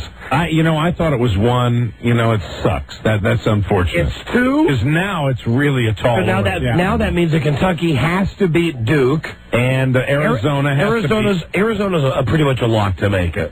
And as Jim Nantz said, though, and I agree with him, there is no such thing. But Jim Nantz is going to say whatever CBS, hey, every game, you got to watch every game down to the last second. All I know is some guys came up to my hotel room, and I put my briefcase in the elevator, and I picked up one of those circular... 10 o'clock in the morning, I threw the wastebasket at them. And I ran. Okay, get out of here, Charlie. Thank you. Goodbye. Have a wonderful vacation. Thank you, Charlie Stossel. There he goes, our movie man with his pick for the Oscars. That's right. Now, we will have to decide what to do about the Freak Show. The alternative picks for the Oscars. He didn't like that at all. He really didn't like that at all. If we pick the Oscars. I'm just kidding, Charlie. Don't come back in, Charlie. Don't. When we come back, I guess what we're going to do is give the guy who ate the kielbasa his choice of the gifts. Absolutely. And then we'll figure out a way to give the other one. We'll do it right after this. Number 1, Arbitron rated, the Don and Mike Show. You can come to my office, lie on my couch, and cry about your mammy. Then let's make it this one, the Don and Mike Show. They work to come up ways to F up the show. What now? True, another rule. The guy's in the lobby who wants to write our names with his ass. He wants to put a crayon in his Duke and write our names. But the problem is that he's not 21. Right, with every contest we do. This isn't a new rule. It's the same one we've always used. Did you have to be 21? You know, it wouldn't be a last show before vacay if we didn't have one of these special moments. But he could do it for fun, right? If he wants to come in here and do it for fun, sure. So gay. I'm not so gay. I know, it's just the whole show today has been a theme. I've been eating kielbasa, and you say he can do it for fun. I'm just after we have our alternative lifestyle Oscar. I'm thinking about the people who are listening who have not gotten any real great freak I show understand access it's on. all about the show. It's not your own personal taste. Bring in the ass kid. But he can't win. For my money, 19 is old enough to play an adult game on this show. Well, it is. It's just he can't win. That's the rule. Well, I know that we've had call in to win contests with people who are 18 who have won prizes before. Yeah, I don't know. Have we? Yeah, I'm sure we have. I'm sure we have. I felt like you that time. I don't know. I'm really. I mean, I know we run some stupid disclaimer at the beginning of the show every day, but I think that was that mainly says. You're 21 years old, a party of death.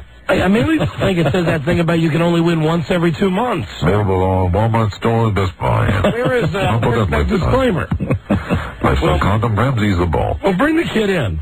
For Christ's sake. Oh, God, wait, do you check his ID? Is he really 19? How old are you, kid? Hi, come on, step up. 19. 19. Hi, now listen. The Nazis here tell me that you can't win either prize. Okay. You still want to do this? Because you're not 21. I don't get it. I mean, I don't get the rule. Because if you're going to do it, I have to prepare. Do you still want to do it? Sure, I've done it before. All right, great. All right. Go ahead. I mean, and I thank you for the people listening to the show who really wanted to hear some freaks today. Right, this is a freak. The guy's going to take a brand new Crayola crayon, stick it in his Duke. Excuse me? What's the color? Red. Red? Yeah. They're non-toxic, you know. All right, can my brother come in to hold the poster for me? What? Can my brother come in to hold the poster? Yeah, sure. Sure. Bring your brother in to hold the poster for you. There's his brother. How you doing? Boy, we can tell who pushed who away from the dinner table. Hi, nice to meet you. How are you? Well, what's your name? Matt. Matt. Hi, Matt. How you doing? All right. How old are you, Matt? 17. You're 17. You're 17. Wow. Christ, you could play in the NFL. Look at him. He's gigantic. Buzz did his collar. I did that. I did one of those. Yeah. When did you find out that your older brother could actually put a cartoon, a crayon in his ass and write? June 6th. June 6th. June 6th specifically. Thank you for coming up with a specific date. All right, get to it, son. All right, now, is your brother going to put the crayon in your Duke, or do you do it yourself? He does it himself. All right. Go ahead. You're going to write our names. Just get it over with, please. All right, what he's doing now is he's pulling down his pants. Fortunately, he's at an angle we're not going to be able to see anything, which is just fine. But we are going to see the end result, and now he's beginning. He has stuck the crayon in his... If this kid wins, this is a great act. Look at this. He's leaning up against the wall. He has his back to the wall. Back to the wall. We're watching right now. He has the crayon stuck in his Duke hole, and he's actually attempting to write Don and Mike with a crayon, using only his ass. All right, now he says up. Says he lifts the poster up. I think he's finished the Don. Yeah, now he's on. I can tell from his body language he's on and. He's doing the D right now in and. All right, here we go. No, I take it back. He's on your name, Mike. He's fast. I can't see from here. Is he printing or is it cursive? You know, it's printing, Buzz. Hey. Oh, yeah. Fantastic. Look at that.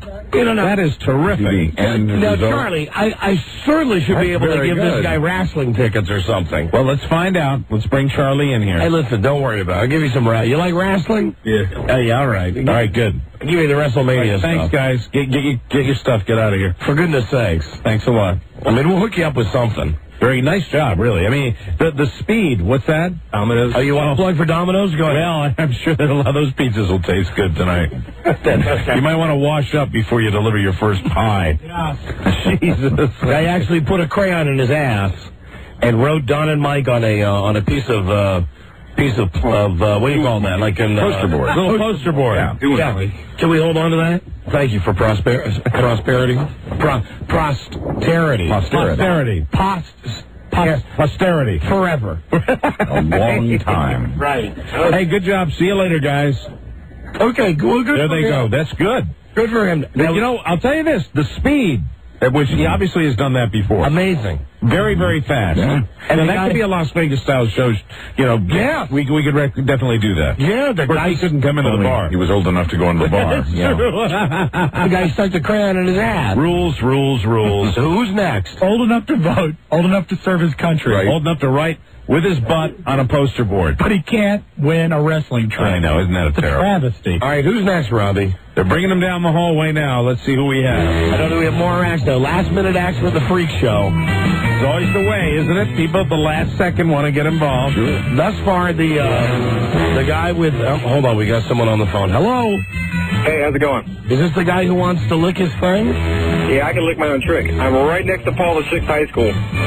Well, then you're like 2 minutes away. Come on in. I'm coming right away. All right, bye-bye. All right, run out of time. Hurry up. Should a guy who can do that be hanging around the high school? No, I don't think so. Here comes a lady. Here we go. Hello. The lady, hi. How are you? Good. We're doing great. Hi, what's your name? Stephanie. Stephanie, where are you from? I'm Manassas also. Nice to see you. Stephanie, what is your talent? What are you going to be doing for I us can today? suck my own nipple. Oh, Really? oh, Yeah. fantastic. All right, well, sure, go ahead. All right, Yeah. very Why not? Who's the celebrity you think you most resemble? I have no idea. She's a cute girl. Yes. Very cute. Very large breasts. Very big boobs. I'm just going to come on around. How big are your breasts? She's What getting are ready. they? Wow. Hey, Rob, can you mic her doing that? We actually need to get the sound, if we could. She did it. How about doing the other one? Sure. Yeah. Okay. Rob with the mic. I'll get a little closer for you. Okay. That one's a little harder. Yes, it's getting more so all the time. Hey, bravo! Bravo! Look at that. Nice was business very suit, and then bingo. You never know. You know, if I was in a restaurant and you pointed to a woman and said, there's a woman in here who's going to do this. She's very conservatively dressed. I would have said, not in a million years. Right. That made that all the more special. How did you discover you could do that? Yeah. Lonely as a teenager, you might. All right. My goodness. Gotcha. Okay. Well, Fantastic. big turn on. Very, very nicely done. Thank you. Thank you. Thank you very much. That's great. That was certainly nicer than the guy writing our names with the crayon in his ass. Yes, it was. Okay. Nice to see you. You need Rob to check anything? No, stop. Don't bring that up again. You. All right, now who's next? I think do we have another guy?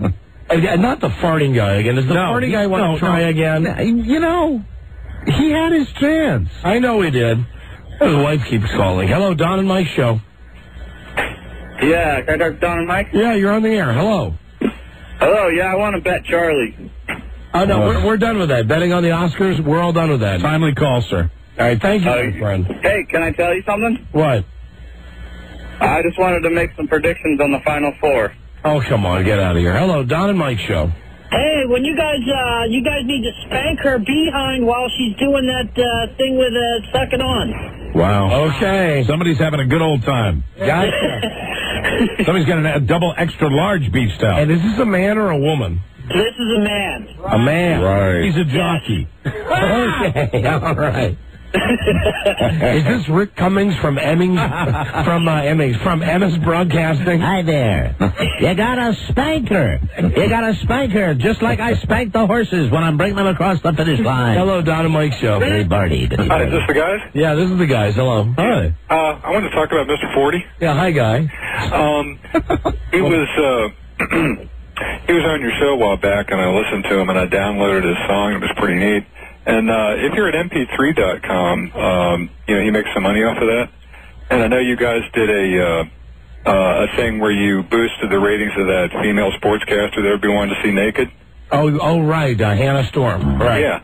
And, it did really good, and I thought, if the listeners would, check out, if you go to his website, there's a link right to his page at mp3.com. All right, thank you. And he can make it. But that information is absolutely useless. Thank you. You know, my brother did tell me something useful last night. My brother, who lives in Wisconsin, in an area where he cannot hear our show. Right. As far as I know, the only place we can be heard in Wisconsin is Green Bay. Mm-hmm. So he can't hear the show.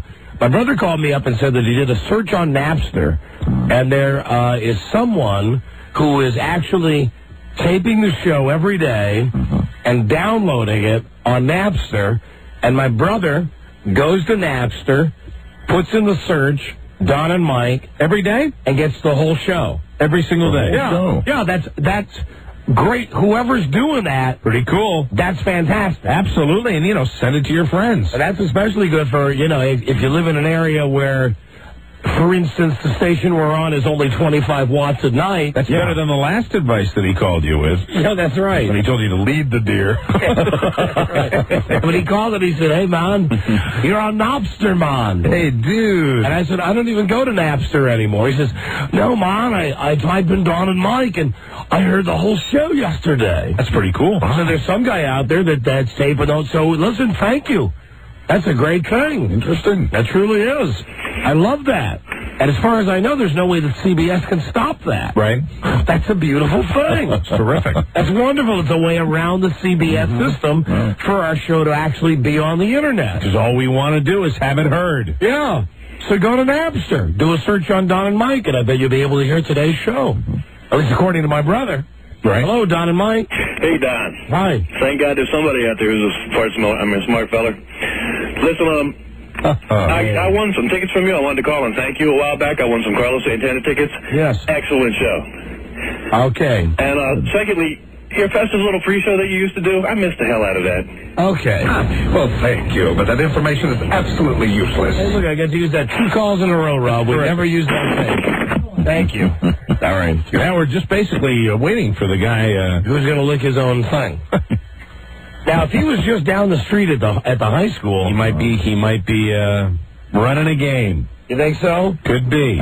You know what? What, Robbie? We do have a guy that said he will soon be ready to fart for you, but he's not ready yet. Is it the same guy? No. It's a different guy? Okay, listen. It is. Here's the deal. We're going to do a break, because we're getting up on news time now. Right. When we come back from this next commercial break, either the guy comes in to lick his thing, and the guy comes in to fart, that farts so bad we leave the studio. Right. Or we pick the winner. Bingo. That's it. We will end this. What are you laughing at? It's not every day you say a sentence like that. Yeah, I know. Either the guy comes in to lick his own thing, or we're out of here. That's right. Right. So, listen, we will get this worked out when we come right back. Number 1, Arbitron rated, the Don and Mike Show. Who's this? This is a very special call. Hello, is this G. Gordon Liddy? Yes, it is. This is Regis Philbin. How are you? Hey, Reed. Damn dirty apes, Don and Mike. All right, there's more last-minute entrants. Yeah, the guy was bragging about his ability to break wind. I think we're going to go in this order. The guy who said he can fart, that make us leave the studio. Then a girl who wants to break eggs and run them all over her naked body. And then the guy who can lick himself. Okay, those are our final 3 acts. Strong. Well, at least we had them show up for the freak show. Yes, and we thank all of them. Let's start with the farter. Bring him in. Here he is now. Enter and sign in, please, sir. Hi, what's your name? Earl. Earl, where are you from? Dale City, Virginia. Earl, thank you for listening to the show. You have bad farts? Yes, I do. The worst. All right, now, not to put any pressure on you, but as you can see, we're running out of time in the show today. And I think, is this the guy you talked to out in the lobby, Mike? Yes, this is the guy that was saying they would make us throw up. Your farts will make us throw up? Yeah, it sure will if I can conjure it up right now. Okay. Okay. Right, how much time you want to give him, Don? There's 2 other people out there if you want to... Well, no, this is your moment in the sun now. This is it. Like the other guy, it's difficult, isn't it? 60 seconds. It's a lot of pressure. Yeah. 60 seconds. Yep. 1 minute. 1 minute starts now. Now, the last guy that was in here, have a seat. All right, he's sitting down. He's sitting down. See, unlike the other guy who thought he could fart so bad it would drive us out of the studio. Right. This guy actually appears to be getting ready to take a nice BM. He's sitting in a chair. I can see him contracting his muscles. He's trying very hard to push something out. Nothing's coming out yet. The other guy had the same dilemma where he was in here and he was trying, but it's when it's gas, it's not always easy to command, is it? No, but you can't call and brag and say, I got a fart that's going to make you puke. Right. And then you come down, it's your time on the show, and... Well, sorry, sir. Fine. Sorry. Get out of here. See you later. Thank you very much. Too bad. Bye. Thanks for trying. Bye. Nice effort. Later. All right. There's a little residual stink in here. I think it might have been from the jeans. Bring the girl in. All right, here comes a woman now. She's coming in here. Hello. Now, this is a new entrant. Hi, what is your name? Maria. I've been on the show before. You do look familiar. You have been on the show before, haven't you? What did you do when you were on the show the last time? I was actually in the JO contest, but I never won anything. Oh, you like on video? Yeah. That's why I remember JOing her. on video. Yes, Yeah, absolutely. The artist that did, oh, right, you did like a collage, right? That was on Mr. 40's webpage. Yes. Right, I got it. Yeah, I did that. Wow. So you're a regular participant. Now, what would you like to do today? Now I'm going to get naked, I'm going to crack eggs all over my body, and then I'm just going to lick them off. Lick them off. Okay, go ahead. Wow. I've never done this before. This is a cute girl. Who's the celeb you think you most resemble? You actually said before, I'm just going to take off all my clothes. Yeah, that's fine. We have time for this, don't we? We do. We have time for this. Of course, yeah. This is not unlike the other one. Yeah. You know, I was kind of hoping he wouldn't be able to succeed. Take your time. Who did we say you looked like before? You said cross between Winona Ryder and I can't remember who the other one was. Well, that's fine. But actually, I think I look like Jenny McCarthy with dark hair. Mm-hmm. Yeah, she kind of looks like that chick in the Matrix. And she is now bottomless. Oh, nice landing strip, incidentally. All over his hand, apparently. Wow. Well, hello. Very nice. I'm very nervous. No, very nice. Now, you don't want to get eggs on your clothing, do you? So what do you do? Strap those boobs down? I mean, when you came in, it didn't look like you had. Like when you ask questions. I don't think I have very big breasts. So I beg to differ. Now, have you given any thought as to how you're going to do this? Yes, just like maybe try to crack them all like that. Oh, dear. Okay. Like on my bones. Running down the window. There she is. Wow. Take it easy. Mm-hmm. Hips and shoulders. That's right. There we go. And she's now rubbing her rubbing herself all over with I'm going to applaud right now. She's doing the same thing the other girl did. She's nursing herself. She's tasting the egg off herself. Yes. There. Rob, can you get is that enough for me? Yeah. Can you get that on the microphone? I think so. The sound of her tasting the egg on herself. Very good. Oh, wow. I don't know if you can really hear that. The eggs made her. Again, round of applause. Our little pre-show turned out to be terrific. Very nice. Did you bring any towels or anything like that, or? No, I'm just kind of like spread. I've got some paper towels. You got some paper towels, Buzz? So you're going to be all sticky, I guess. Yes. All sticky and eggy. I'll go home and take a shower. Wow. Listen, here comes Gramps. Yeah, he's right. Who never moved out of his wheelchair during the show. But there he comes in here, lickety split, to give you a whole bunch of. These are a little scratchy. So. You got a little egg. You got a little on that first egg. You got a little egg on your jacket over there. Well, the yolk's on you. Yes, there is. Wow. It looks like an all-over tan too, right? It sure does. Yeah, absolutely. You cracked 1, 2, 3, 4 eggs on her, and very, very sensually. Watching the clean-up process is actually pleasant too. Very sensually, she wiped the eggs all over her body. Absolutely. But she's an artist. She is. She's an artist. This is all for art. You got some right up on the shoulder there. She sure does beat the hell out of the guy who deep-throated the kielbasa. Yeah, absolutely. Yeah. You know, on this show, nudity goes a long way. Sure does. It sure does. Hot girl. Breaking eggs all over herself. Yeah. Naked. Rubbing them all over herself. Those eggs get pretty sticky, don't they? Yes, they do. Okay, need more towels? All right. Now I think she's putting her clothing back She's on. going to put her clothes back on now. Yes, and then Is that cool? home to the shower. Is that cool? That's cool. That's fine. Yes, put your clothes back on. You know, sometimes the last-minute entries are the best. Yep, I think so. Right. You forget you didn't have underpants on. I don't believe in underpants. Oh. Hey, well, neither does Buzz. Yeah, that's right. At least he didn't before his surgery. Mm-hmm. Right. You believe in them now? I'm sorry, believe in what? I was Underpants. I'm not wearing any today. Oh. Okay. You know, with her it's sensual. With you it's gross. Well, to some, perhaps. Yeah, now look what this stretchy shirt does. Yeah. Mm-hmm. Look how that hides. Yeah, you don't know until what's going on there. Revelation time. Well, it's very nice seeing you. Once again, another round of applause. Beautiful. Good job. You're definitely going to be a finalist. Oh, absolutely. Of course, it's all up to the judges. Yes, it is. Up to the judges. Wink, wink. The thank you is you came in and broke. How many eggs you break on yourself? Was it 4? 4, I think. 4 eggs. 1 on each shoulder, 1 on each hip. Right. Nice job. Gently massage them into her, into her skin. All right, you got to get out now because we have one other guy to meet. Oh, man. Do we have to? Yep, we do. We're an equal opportunity show, equal offending show. We are. The guy who can lick his thing is coming in now. Oh, dear. Here he is. And he looks like a guy who can lick his thing, doesn't he? Yeah, Don, he does. He really does. He sure does. Hi, what's your name? I'm Rob. Rob, where are you from? Fairfax.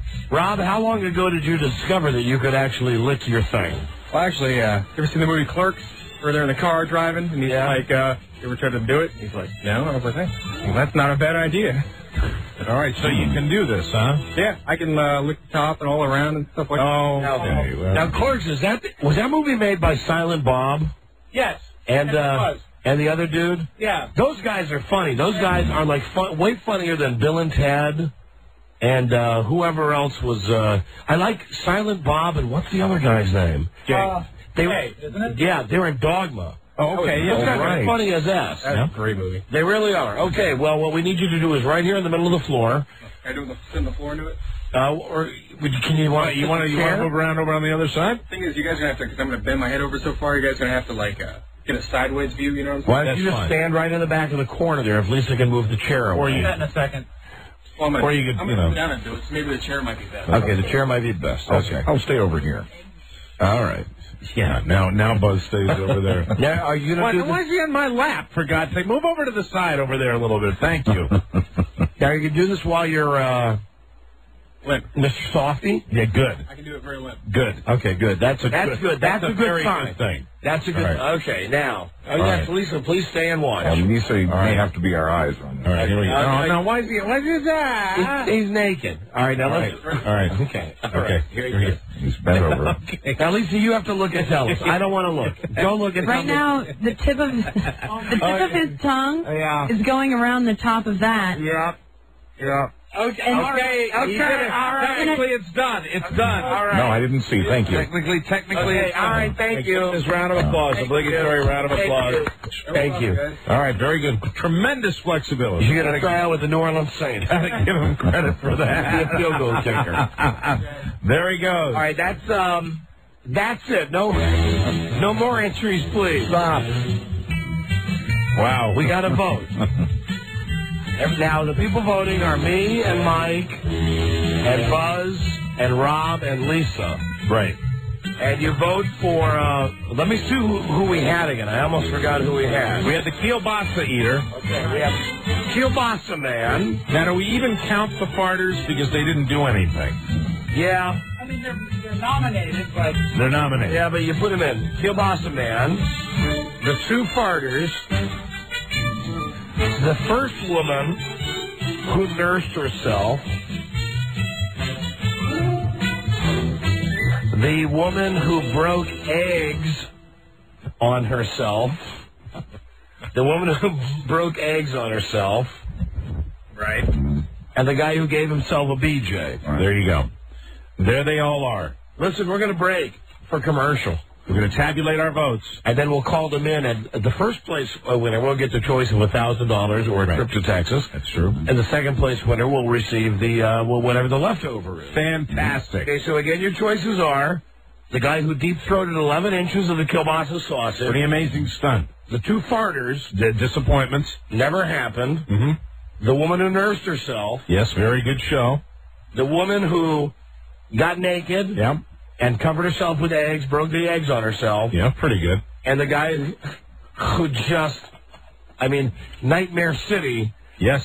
Took off all of his clothes. A round of applause for all of our freaks. It actually did more than just lick himself. Yes. Yes, he did. Yes, he did. While he was Mr. Softy. Right. Those are our choices. We'll have the winner when we come right back. Number 1, Arbitron Lady, the Don and Mike Show. I don't know whether to laugh or vomit. with a reminder not to say yes to the no-no. The Don and Mike Show. Right. All right, just to recap who was in this contest today. Lots of people backed out. Bring them in. Bring them on in, Lisa. Bring them in. Still did all right. We had the guy with the kielbasa, the guy who ate 11 inches of kielbasa. That's right. Your time is over. You don't need to do anything now, okay? Two guys who said that they could fart and make us leave the room. Neither one of them was able to do it. And you didn't do it on your allotted time, so now it's not allowed.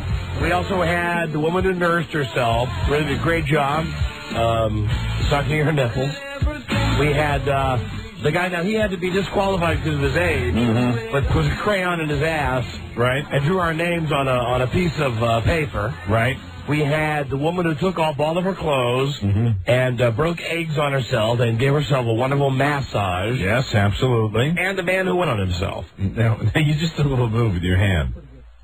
What are you doing? You like that? Okay. I thought sometimes when a guy does that, it means that he's just broken wind. No. Okay, just checking. All right, now we've asked everybody to select their 2 top favorites. Okay, and you were all very good for coming down. We really appreciate that. Thank you. The show doesn't exist without you, the participants. Yes, thank you for coming down, especially after all those douchebags called and promised they would come and didn't show up. Those are the people with the real guts right here. Like the guy who said, I can vomit on command. I'm on Route 50 and Prosperity Avenue. All right, guy never showed. So keep in mind, first prize gets their choice of either $1,000, the trip to Houston. Nice choice to make. Second prize will get what's ever left over. I'm going to do this just like on Survivor. Very exciting. The first ballot says, first vote for Egg Girl, second vote, Self-Sucker. Okay, Egg Girl. Buzz, you tabulating? Yes, I will. Good. Yes. Second ballot. First, Dick Nixon Sucker.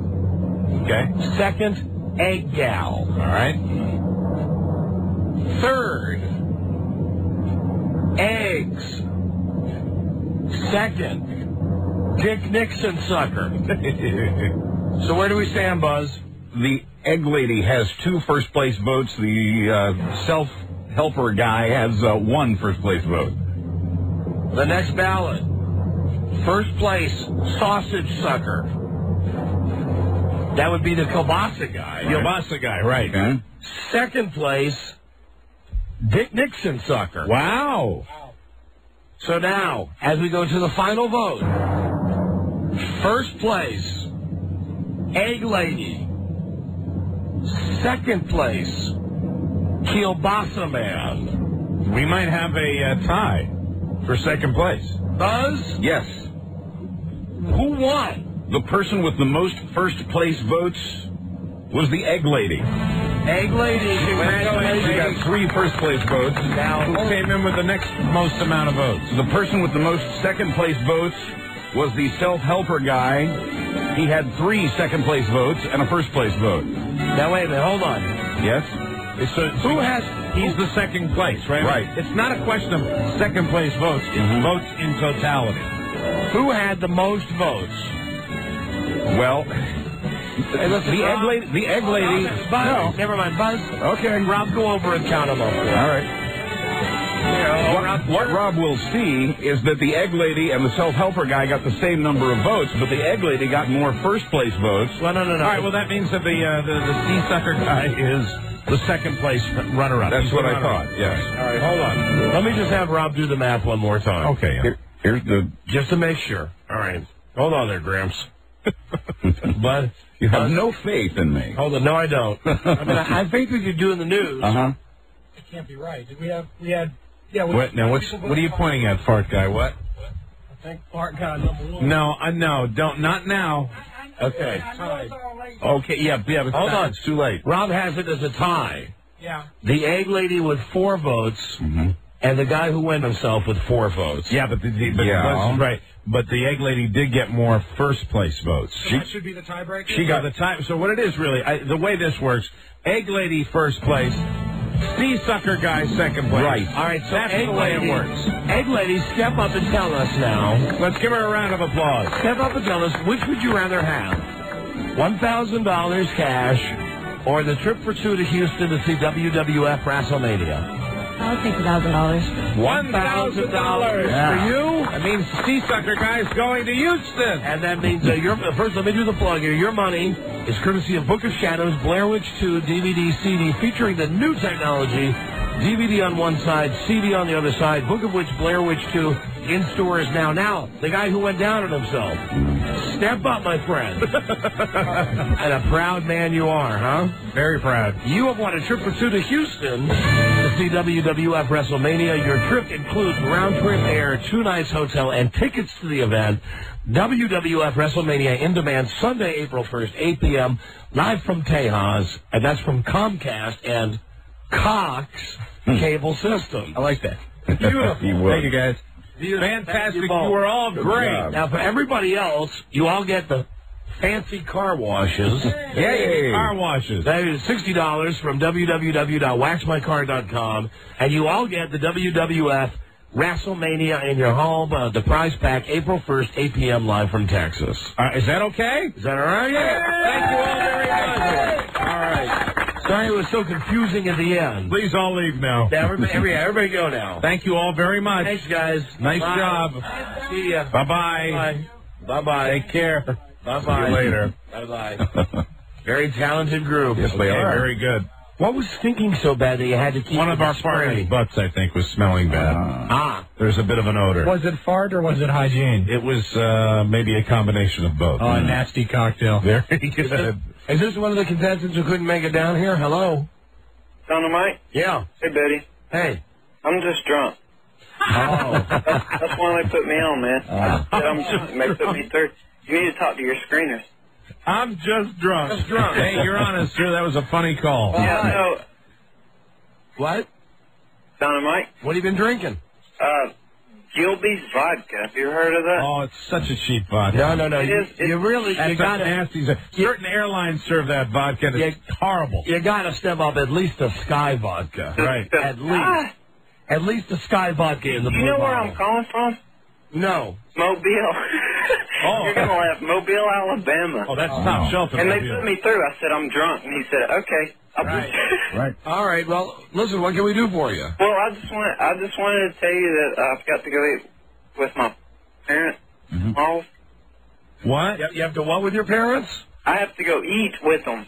Sure. Yeah. And I'm drunk, man. Leave me alone. All right. Okay.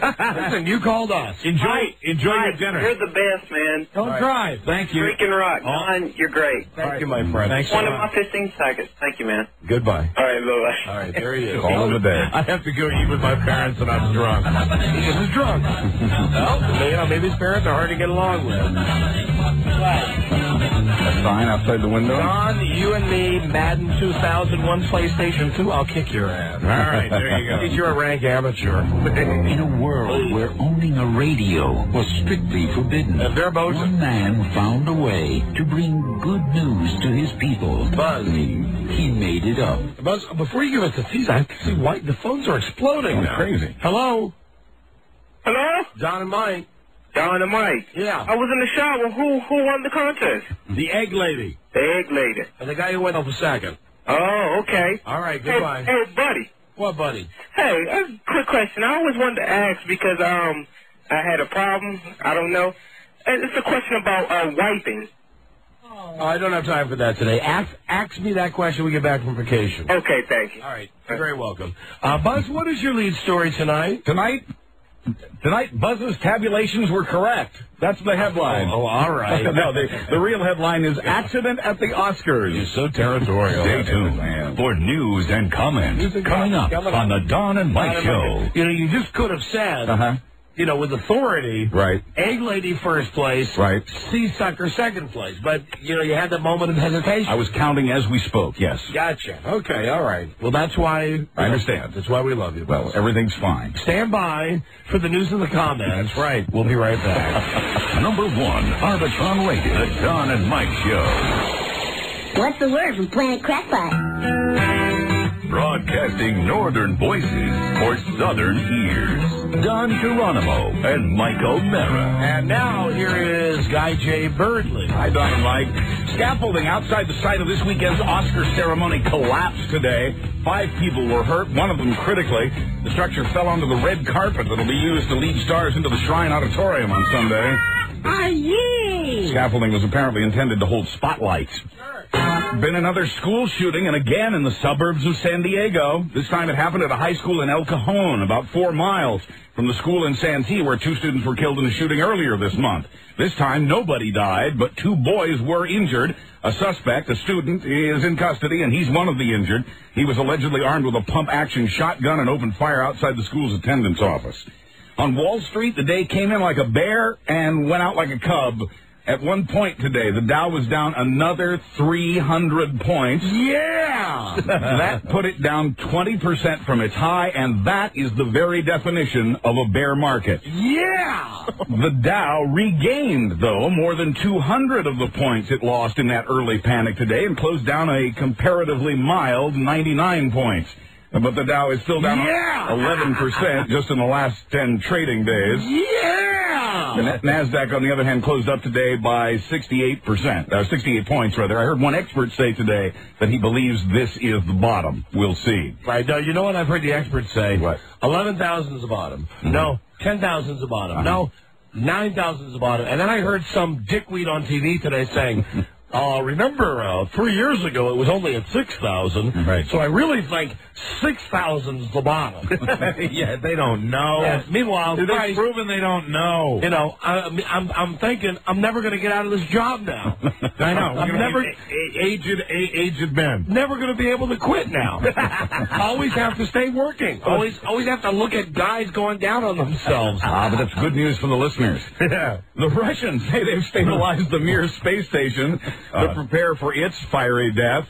The cosmic bucket of bolts has its batteries freshly charged by the sun so it can be controlled for as long as possible before it begins to burn up on re-entry. It's also been properly oriented so it will fall as it's supposed to tomorrow into the Pacific Ocean. And you're supposed to be able to watch it on the web, right? Yes, that's correct. One of the web, I don't know which website off the top of my head, but no, I saw the guy on CNN. It's some wacky. It's not like Mirror Falls and YourDead.com. It's some like GF987 / It's complicated. Suck your own D. Very complicated. Quoting a Russian scientist tonight, we began the irreversible operation. A New York man who was sodomized by a cop with a broomstick is getting $9 million. Abner Louima has given up. See, that's how we don't have to work forever. Abner Louima. We just got to go to New York and get sodomized. Find the right cop with the worst attitude. Hey, pig, how about this? And you do one night in hell. You do some that move that you do on stage occasionally when you don't like somebody, when you present your bottom to them, you know? I only do that when there's a blind guy in the audience. I walk around to a blind guy and go, hi. There you go. Hey, pig. Yeah. How about it? You're holding the broomstick. What are you going to do with this? Sodomize me. $9 million payday. That's for life. Abner Louima has given up on his goal of getting the police to change the way they investigate their own. Instead, he's getting the $9 million as a settlement of his lawsuit. One officer serving a 30-year sentence for attacking the Haitian immigrant. Right. Mark Chmura's lawyer doesn't like the ad he's hearing on the radio. Hey, Chewy. For hot tubs. The ad is running in Green Bay, Madison, and Milwaukee. Yeah, I wonder if it's running on our station there, on the WNFL there. The ad doesn't mention the former Green Bay Packer by name. It does mention an ex-football player, his home in Heartland, and his arrest last April. I disappointed a lot of people, and for that I'm truly sorry. Now I'd like you to buy the hot tub that I had sex with a hot high school girl in. Chmura's lawyer says the ad's in bad taste. He's asking the hot tub company to pull it. Chmura, of course, was acquitted of sexual assault and child enticement. Go on, pull it. Charges came out of a prom party that included drinking games and a hot tub. Hi, this is Mark Chmura. Matthew Perry. He's so horny. Hey, come on up here. Buy the hot tub, huh? There you go. Oh, for underwear hot tub. Now, if he did the ad, then they'd sell some tubs. Matthew Perry's trip to rehab involved a lot of caffeine and a lot of cigarettes. People magazine says Perry was advised to chain smoke and drink a lot of coffee on the private flight from the movie set to the rehab center. It was supposed to keep his mind off drugs till he got to rehab. The smoke got so thick inside the small airplane, the pilots had to put on oxygen masks. That's too funny. After 3 weeks in rehab, Perry returns to the set of Friends this week. They got one more episode to film. Right. So it's obvious they just wanted to get him straight enough to do one last episode. To put oxygen mask Imagine on. that. Wow. There you go, man. You just drink coffee and smoke cigarettes. I'm ready for rehab. Call 100 now. Oh, we got one last prize package. Right. Selected for you before we get out of here for vacation. So let's make it a good one. Call 100. Phone number 877-365-3636. Number 1, Arbitron Radio, the Don and Mike Show. Now, you two are taking a time out. Adored by all their money fans, Don and Mike. We want to thank our guest today, Jim Nance. We'll be covering the Sweet 16, the Final Four, and the National Championship game for CBS TV. Right. Also, Charlie Stossel. Also, Dude Walker, who has a website. God knows what it is. I got to go shoot him. If I get dudewalker.com or something like that. Right. I want to mention that Friday night, it's the Rob Spiewak one-man review. All right. Rob's show at the Shark Club in Centerville, Virginia, Friday night, 9 to 11. Great place for the $50,000 olive toss. And the Rob and Buzz Traveling Rhythm and Blues review a week from Friday, March 30th, 9 to 11 at Nostalgia at the Fair Oaks Holiday Inn. Let them entertain ye. Yes, right. These fantastic places are bringing these boys back. And here is Buzz. Hi, Don and Mike. In sports, half the remaining teams in the NCAA tourney play tonight. Kentucky plays Southern Cal, Duke takes on UCLA, and Stanford faces Cincinnati. From here in Washington, D.C., crosstown rivals Georgetown and Maryland are playing each other in Anaheim, California. Will the NBA tell its players they can't wear advertisements on their skin? Tattoos are the latest rage in basketball, and a New York marketing firm is asking some pro players to wear temporary tattoos that feature business logos. The NBA says it won't sit still for that. You know, I'd rather see that than a skull and crossbones on some dude's arm. Except, why not? Rasheed Wallace turned down the offer because he thought it would clash with the tattoos he already has. No. Rasheed Wallace is a head case. He gets, Portland. Right. Are we still on in Portland? This will be relevant to Portland. The Portland Trailblazers would be in first place in the West if Rasheed Wallace didn't get kicked out of every fourth game for a goddamn technical foul. He's a hothead. He is. Thank you. Sports knowledge right there. I have watched him for years, and he's always been a hothead. Sports knowledge on the sixes. But he's a tremendous shooting guard. No, he's not. He's not? He's not. I missed with that one, He's didn't I? not, yeah. Damn it. Power forward. Power forward. The Baltimore Ravens have lost a member of their Super Bowl championship team through free agency. The St. Louis Rams have signed safety Tim Herring to a 5-year contract. And finally, what does a sex-starved moose do to an uncooperative partner? Rape. Apparently, no, he poops on it. Defecates. Outside of Oslo, Norway, a moose mistook a small yellow car for a female moose. He licked it all over and then tried to mount it. When he was unsuccessful, he defecated all over the car. It was a Ford, and it wasn't damaged, they say. I'm Buzz Burbank on the Don and Mike Show. That's it. We got to go. We'll be gone for about a week. We would appreciate if you listen to our timely and topical best of that starts tomorrow. Please do. We'll be back with a live show on Tuesday, April 3rd. All right. That's when we'll be back. Thank you for all your support. Thank you for listening. Don't hurt each other. I love you free to love you, Bart. Have a great vacation, Mike. You do the same. Enjoy yourself, and I hope you feel 150% better when you come back. Working on it. You too, Buzz. Have a great vacation. You too, Don. Thank you. Time down for a call number 100. Hello, Don and Mike Show. I am caller 100. Right. What's your name? Sean. Sean, where are you from?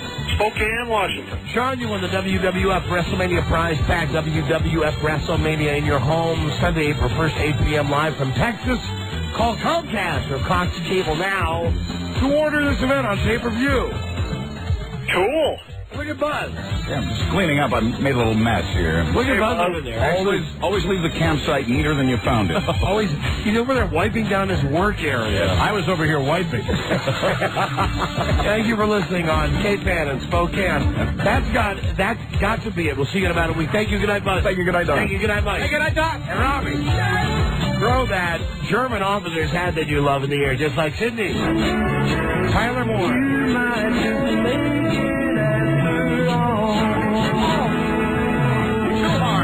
Too damn hard.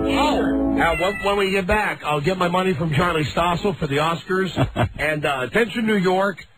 We're coming back up to WNEW the week we get back from vacation. Whoa. New York City! So we'll see you then. Thank you, and bye-bye. Till we meet again, Sammy Davis Jr. saying, be kind, be nice, and I hope the next performer has the pleasure of having as nice an audience as you've been tonight. And let me leave you swinging. Number 1, Arbitron Lady, the Don and Mike Show.